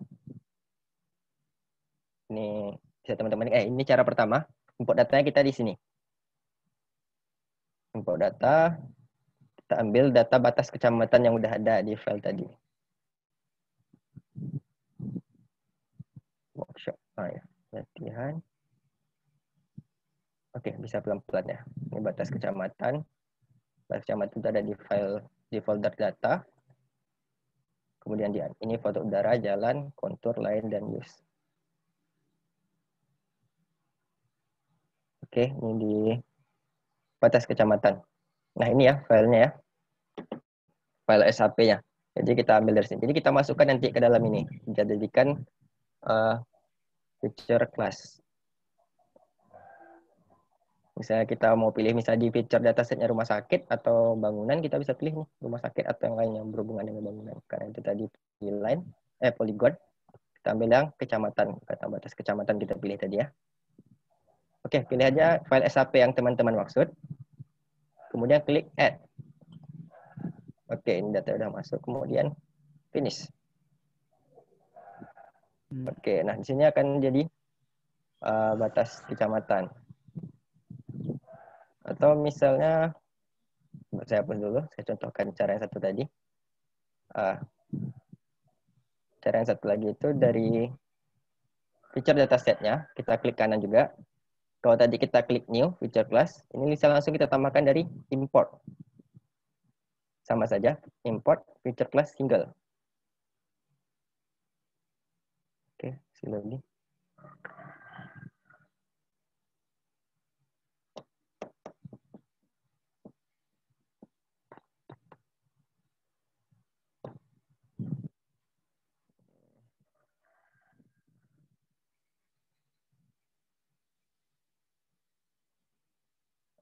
Tampilannya. Bisa teman-teman lihat, ini output lokasinya, ke lokasi mana yang mau kita import ini. Ke lokasi, kota Sigli, geodatabase-nya, terus feature datasetnya, batas kecamatan. Kita input feature input file-nya. Sama kayak tadi juga, kita ambil dari file yang batas kecamatan ya. Itu kalau saya ini di workshop AJIS, latihan dasar. Kemudian folder data, admin. Kemudian saya pilih batas kecamatan.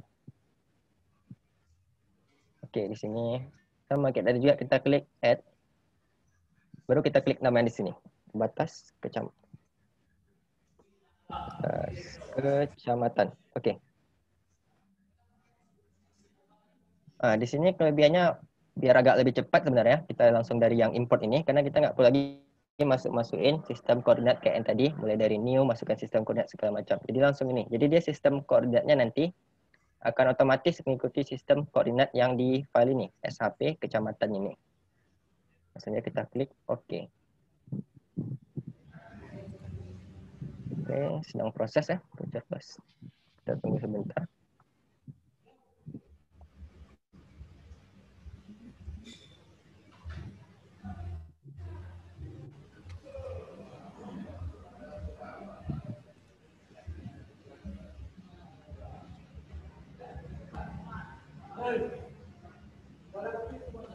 Oke, ini sama juga kayak tadi, feature data class batas kecamatan. Ini contoh sederhana untuk buat geodatabase. Jadi geodatabase ini fungsinya biar data kita teratur ya teman-teman, dan bukanya lebih gampang juga. Kayak dari satu kota beli ini, geodatabase-nya langsung sini ada frame-frame-nya rumah sakit, jalan lintas, batas kecamatan. Jadi lebih teratur datanya, kita pakai file geodatabase. Dan geodatabase ini juga bisa sih kalau kita ada koneksi gitu kan, bisa kita koneksikan ke file saya lupa JIS kayak network gitu dia. Bisa kita import juga ke internet gitu. Jadi mudah diaksesnya. Ini kalau ini kita penyimpanannya personal untuk laptop kita aja. Jadi teman-teman ada kendala tadi untuk buatnya? Oke, ada chat. Ya Bang, kita tanya dulu nih. Gimana teman-teman itu udah sampai ke feature class nggak tadi? Atau mungkin ketinggalan di dataset atau gimana? Coba seorang open Kalau yang mic-nya. nggak ada, kalau yang ketinggalan bilang aja ya. Kita ini cuman cara buatnya aja kok, belum ngolah-ngolah datanya. Nanti ngolah data bakal lebih sedikit lebih pusing ya. Itulah, apa mungkin ketinggalan di layout tadi atau gimana? Coba seorang open mic gitu.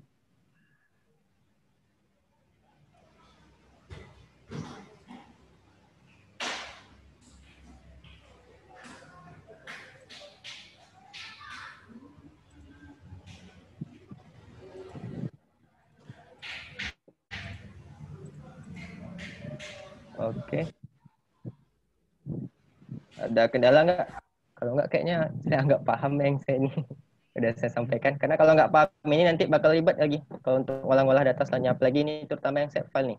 Di digitasi bakal kita pakai nih set file, cara-cara buatnya. Ini cuma dasar cara buatnya aja. Nah, ada tuh di chat. Hai. Ini ada di room chat. Maaf Bang, bisa diulangi untuk cara pembuatan data new feature class. Tadi saya sedikit ketinggalan dalam cara pembuatannya. Yang feature class ya? Oke. Ya, data new feature. Berarti yang data baru. Geodatabase udah semua berarti ya, sama yang feature dataset udah? Berarti udah Bang, kan dia udah ke feature class kan? Mungkin sebagian udah juga. Oke. Ini tetap file ini aja kita buat ya? Atau mau kita coba file yang jalan gitu?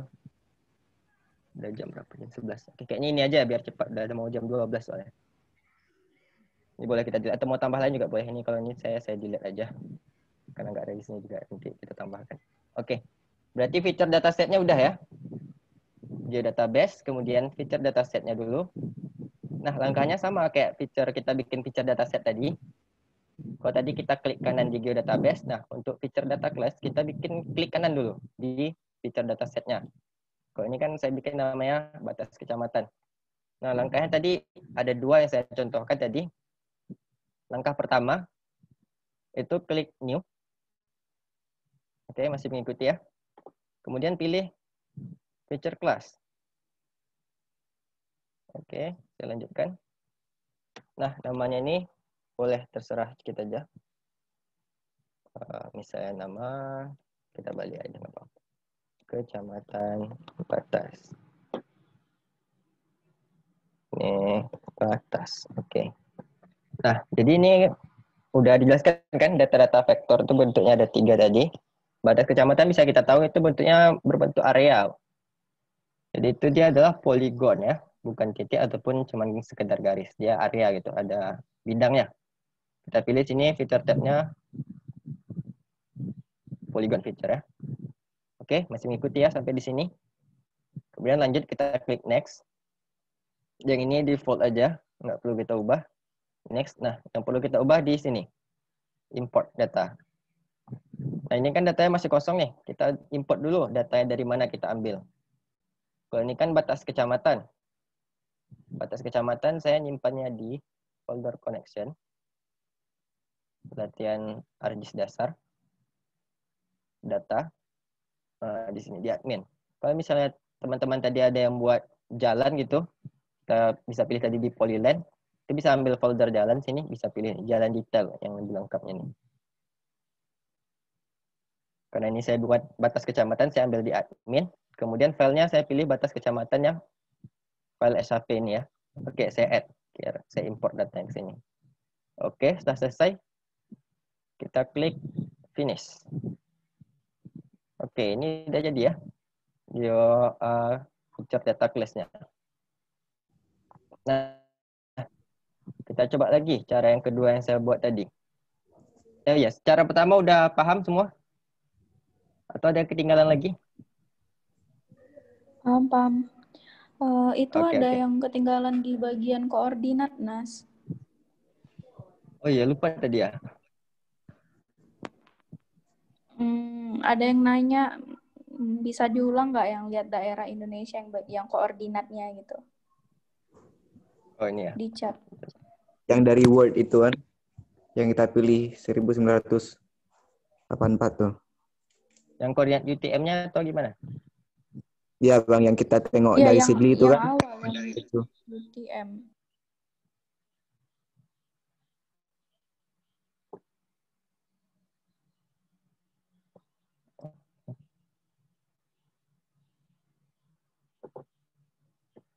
Gak mau ya. Nah, di sini ada nih. UTM. Oke, kita buka dulu. Ini teman-teman bisa cari di Google, banyak kok. Pilih aja zona, klik aja zona UTM Indonesia gitu. Bakal banyak muncul. Mudah kok diaksesnya sekarang. Di Google ada semua. Oke, kita tunggu dulu.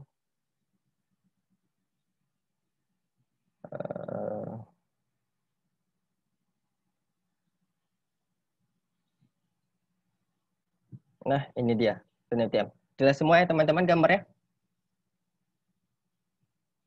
Jelas, Ini yang untuk wilayah Indonesia ya. Karena kita yang pakai Sigli itu kan wilayah sekitar sini ya. Masih yang ungu ini Aceh semua ini, banyak Aceh pasti di ujung. Sigli itu sekitar sini lah, perbatasan dia dekat 46 ya. Tapi lebih condong ke 47N dia, sekitar sini seharusnya.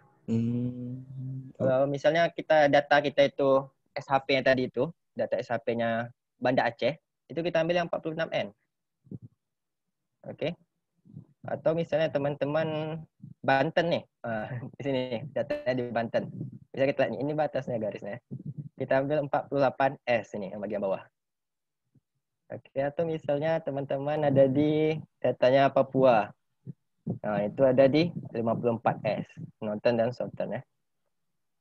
Kalau misalnya kejadiannya dia pas di garis itu gimana, Nas? Biasanya nggak pas ini karena dia ada pembatasannya kayaknya. Biar kalau misalnya lebih mudahnya, itu teman-teman bisa cari koordinatnya, koordinat apa namanya? Astronominya ya, yang ada derajat-derajatnya itu. Ini kan udah dibagi. Aku juga agak lupa sedikit sih. Saya juga agak lupa sedikit. Ini ada sih pembagian ini berdasarkan garis ini berapa ya. Kan nggak mungkin satu wilayah itu cuma satu garis ini, satu derajat ini kan nggak mungkin ya. Pasti agak lebih lah kanan atau ke kiri gitu. Nah kalau misalnya teman-teman ragu gitu kan, ada di wilayah mana gitu agak ragu. Oke. Itu oke nih.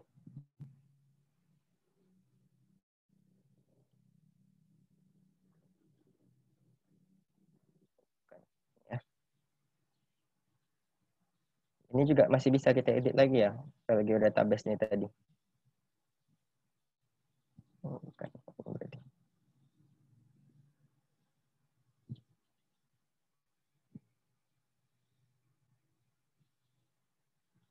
Ini tadi di sini. Kan biasanya kita pakai ini ya, di feature class biasanya tadi itu. Cuma nggak apa-apa, ini sama aja. Nah, misalnya di sini tadi kan, kita pilih yang Project Coordinate System, UTM, baru kita ambil bagi S1984. Kalau misalnya kita di Papua tadi, kita pilih short term, yang 54S. Ada 54. Ya ini tadi. Biar memudahkan kita ya, biar nggak ribet-ribet nyari segala macam ini kan agak memakan waktu. Biar mudahnya, misalnya kita ambil tadi wilayah Papua, klik kanan, terus tulis add to favorite. Jadi dia ada di favorit kita. Jadi misalnya kita buka nanti, properties, pas mau ubah, udah ada di sini. Jadi nggak perlu nyari satu-satu kayak tadi lagi. Jadi kayak gini ya. Kalau yang data UTM Indonesia itu bisa teman-teman lihat di Google lah. Banyak kok itu. Bagian wilayah-wilayahnya. Kita di sini cuma tinggal milih aja nanti. Kalau misalnya ragu ya, kayak saya bilang tadi, ambil aja bagi S84. Lebih kurang juga sama kayak ada satu apa juga. Oh ya, yang tadi cara kedua belum ya tadi ya. Yang pertama tadi klik new ya. Udah semua berarti cara pertama untuk buat feature class ya. Oke. Sekarang yang new ya. Ya. Tadi udah new kan? Atau tadi yang import? Yang new tadi ya. Jadi udah new feature class, itu langkah pertama yang kita harus tentuin coordinate system dan segala macam lagi. Yang kedua, biar agak lebih cepat nih. Kalau saya bilang agak lebih cepat nih. Kita klik kanan di feature dataset-nya. Kemudian klik import. Import, kemudian kita pilih feature class. Sama aja kayak tadi, new feature class, ini import feature class. Sama juga. Nah, ini lebih cepatnya karena kita nggak perlu masukin data-data tadi lagi, data UTM kayak tadi yang milih-milihnya, karena dia otomatis bakal ngikut nanti. Nah, file mana mau kita import? Sama kayak tadi, misalnya batas kecamatan lagi. Seluruhnya lagi ya. Saya ambil dari ArcGIS dasar, data, admin, kemudian kecamatan SAP. Saya add, ini kan datanya udah ada nih. Kita add ini. Nggak perlu lagi kita atur kode sistemnya, tinggal tulis namanya aja. Saya teman-teman batas kecamatan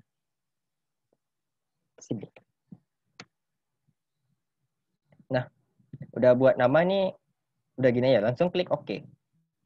Cuma tinggal tambahkan filenya mau ambil dari mana, kemudian output feature class-nya buat namanya apa. Kemudian klik OK.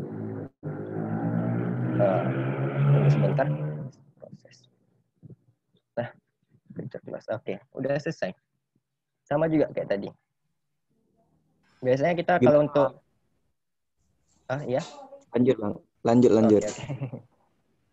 Kita bakal bikin banyak entah batas kecamatan, atau misalnya kalau mikir jalan, ada jalan utama, jalan lintas, segala macam. Ini kita contohkan satu aja sih. Yang ini udah paham semua nggak? Karena kalau ini udah paham, selanjutnya bakal nggak bingung lagi. Karena kalau ini nggak paham, nanti bakal bingung materi-materi selanjutnya. Untuk gimana Bapak Jordi Iskandar yang tadi tanya tentang future new class tuh? Jordi? Aman?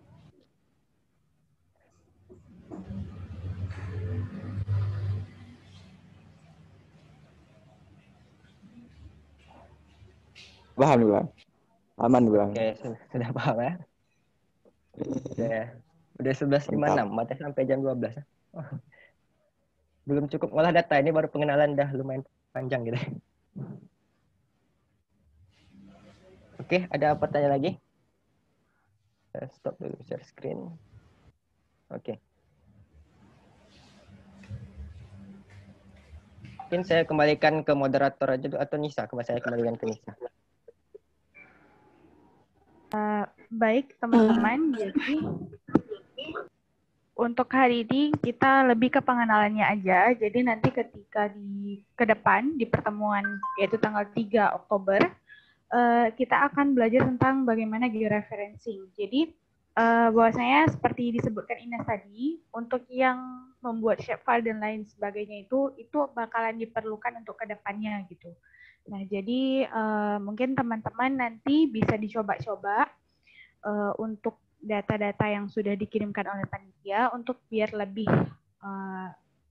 lancar lagi atau lebih smooth lagi. Untuk selebihnya saya kembalikan kepada moderator. Terima kasih. Nisa, terima kasih banyak. Terima kasih juga Bu Inas yang udah ngajarin kita sedikit banyaknya tentang basic untuk mengetahui, untuk mempelajari ArcGIS-nya lebih lanjut. Mungkin ada yang perlu kita diskusikan, boleh kita diskusikan. Ada yang mau ditanya sama Inas atau mau ditanya sama Bang Freddy juga nggak apa-apa. Ini saya serahkan dulu ke Bang Freddy untuk kita sesi diskusi sebelum ditutup. Ya, oke ya. Tadi dari proses yang udah kita pelajari tadi, yang pertama yang harus diingat ketika membuat shapefile atau membuat file geodatabase-nya, itu ketika kita ingin membuat poin, jangan sempat salah. Kita mau membuat data poin, jangan sempat di data poin kita masukkan data poligon. Artinya nanti dia akan masuk. Atau kita kepingin mendigitasi data land. Nah, tiba-tiba kita buat data point. itu dia nggak akan masuk. Itu ya. Itu yang harus diingat ya. Kita membuat data sesuai kebutuhan atau kita mau mendigitasi apa. Itu. Yang kedua tentang sistem koordinat itu tadi sangat penting karena ketika kalian buat kalian berada di Aceh, di kota Banda Aceh, itu adalah zona 46N. Ketika kalian buat zona 46S, maka kalian akan jatuh ke mana? Coba tadi ke mana? Ke laut ya. Maka itu sangat berbahaya. Jadi kalian mau petakan unsiah udah di laut unsiahnya, bukan lagi di atas tanah ya. Jadi udah ke laut sana nih unsiahnya. Itu hati-hati. Karena itu sangat berbahaya. Karena nanti jika orang itu menggunakan untuk perencanaan, kan jauh sekali. Memang yang berbeda hanya ujungnya, NS. Tapi secara lokasi, secara posisi itu sangat jauh dia larinya. Itu hati-hati. Itu kalau misalnya yang membedakannya ketika kita menggunakan navigasi antara laut dengan darat, oke lah. Kalau misalnya sama-sama di darat. Misalnya antara zone 46 kita di Banda Aceh, kemudian kita buat peta lokasinya, peta navigasinya di Sigli. Kita buatlah misalnya, kalau misalnya kayak gitu bedanya. Jadi kalau misalnya seandainya 46 itu dan 47 itu berada di Banda Aceh dan Sigli. Saya ini abang analogikan ya. Tiba-tiba kita mau buat lokasi di Banda Aceh, tapi karena salah tadi N sama S-nya, udah jatuh ke Sigli. Jauh kali kan? Jadi kalau mau cari minyak, dapatnya ternyata bukan minyak, air laut. Atau dapatnya air sumur. Nah, itu ya. Itu hati-hati, itu sangat berbahaya di dalam kita menggunakan data JIS. Jadi sistem koordinat sangat mempengaruhi. Kemudian di data tadi juga sangat mempengaruhi jenis data yang kita bangun. Oke, kalau ada yang mau diskusi berapa nih? Udah lewat nih malahan. Mungkin 2 menit ya. Kalau ada yang mau didiskusikan, silakan aja. Kalau mau ditanyakan. Mungkin ini Bang. Bapak. Oh ya, lanjut. Luan. Ini Pak, mengenai yang tadi proyeksi tadi itu kan tadi kan ada untuk memasukkan zona UTM-nya kan ada bagian geografik koordinat sistem sama proyeksi koordinat sistem. Itu maksud beda dari keduanya itu gunanya untuk apa Pak? Kalau geografik itu format koordinatnya nanti dalam bentuk derajat. Misalnya 95 derajat 6 detik 1 menit. Kalau misalnya UTM kita gunakan sistem terproyeksi itu nanti sistem koordinat XY, dia disebut XY itu dalam bentuk meter. Jadi misalnya 5.768 meter. Jadi satuannya yang berbeda.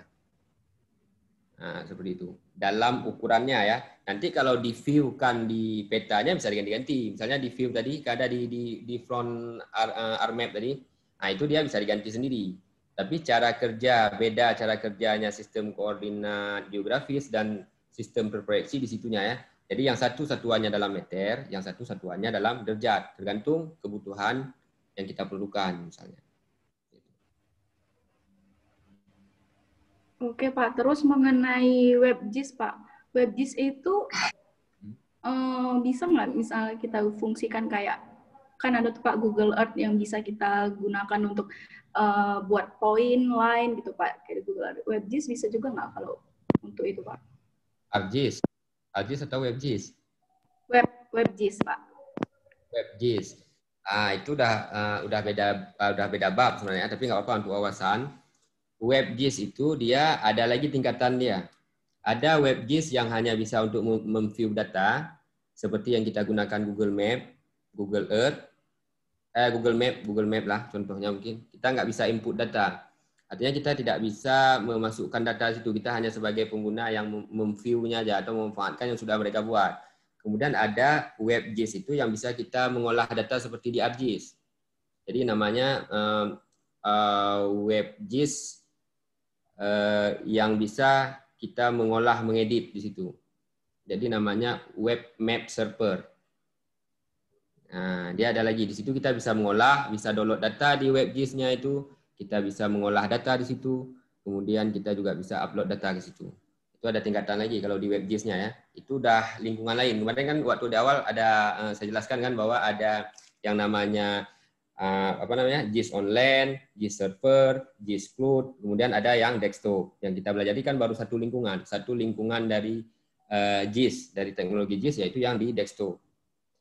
Memang secara umum nanti web JIS juga data yang kita masukkan ke web JIS juga dari hasil olahan dengan desktop dulu artinya. Jadi kan nggak mungkin tiba-tiba muncul data masuk ke web JIS-nya itu ya. Nah, jadi enggak. Jadi tetap kita basisnya tetap kita ngolah dulu dengan ArcGIS di desktop, kemudian baru bisa kita include ke web JIS-nya seperti itu. Oke, baik Pak, terima kasih. Mungkin Zamna Fauzan boleh dikasih pertanyaannya. Oh ya, silakan. Nggak apa-apa, Pak. Nggak apa-apa, karena mengingat waktu kan. Oh, Berapa ya. jam sampai 12.15 ya. Ya, berarti kita masuk ke sesi foto aja, dokumentasi usah.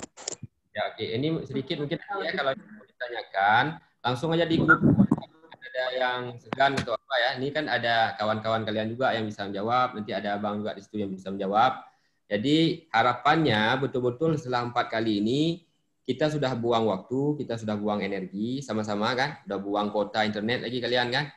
Nah, seperti itu. Jadi harapannya kalian bisa. Jadi kalian bisa seperti kita bilang kemarin, misi kita untuk menjadi agen-agen baru untuk memperkenalkan berbagai bidang sektoral. Nah, gitu ya. Oke ya. Ya, silakan. Oke, Pak. Oke. Terima kasih buat Pak Freddy, terima kasih buat Inas, terima kasih buat Nisa yang udah memberikan ilmunya hari ini. Buat panitia, boleh kita melakukan sesi foto bersama, dan untuk peserta boleh dihidupkan juga video cam-nya ya, biar kita foto nih. Panitia boleh di screenshot ya.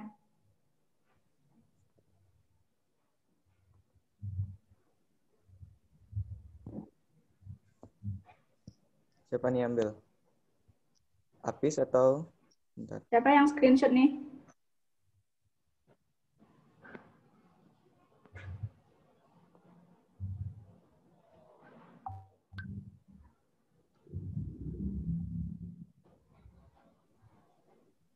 Kalau ada yang ketiduran, cuci muka dulu, baru di. Sudah panitia? Oke. Kasih haba-haba ke Allah. Babang Huda. Yang screenshot. Oh, mudah. Udah, Fazira. Oke, udah. Terima kasih banyak ya buat semuanya, buat Bang Freddy, buat Inas, buat seluruh peserta. Sampai jumpa di sesi ketiga tanggal 3 Oktober ya. Ya, tanggal 3 Oktober. Saya Nurul Fazira selaku moderator. Mohon maaf apabila ada kesalahan kata. Wabillahi taufik wal hidayah. Assalamualaikum warahmatullahi wabarakatuh. Waalaikumsalam warahmatullahi wabarakatuh. Waalaikumsalam warahmatullahi wabarakatuh. Waalaikumsalam warahmatullahi wabarakatuh.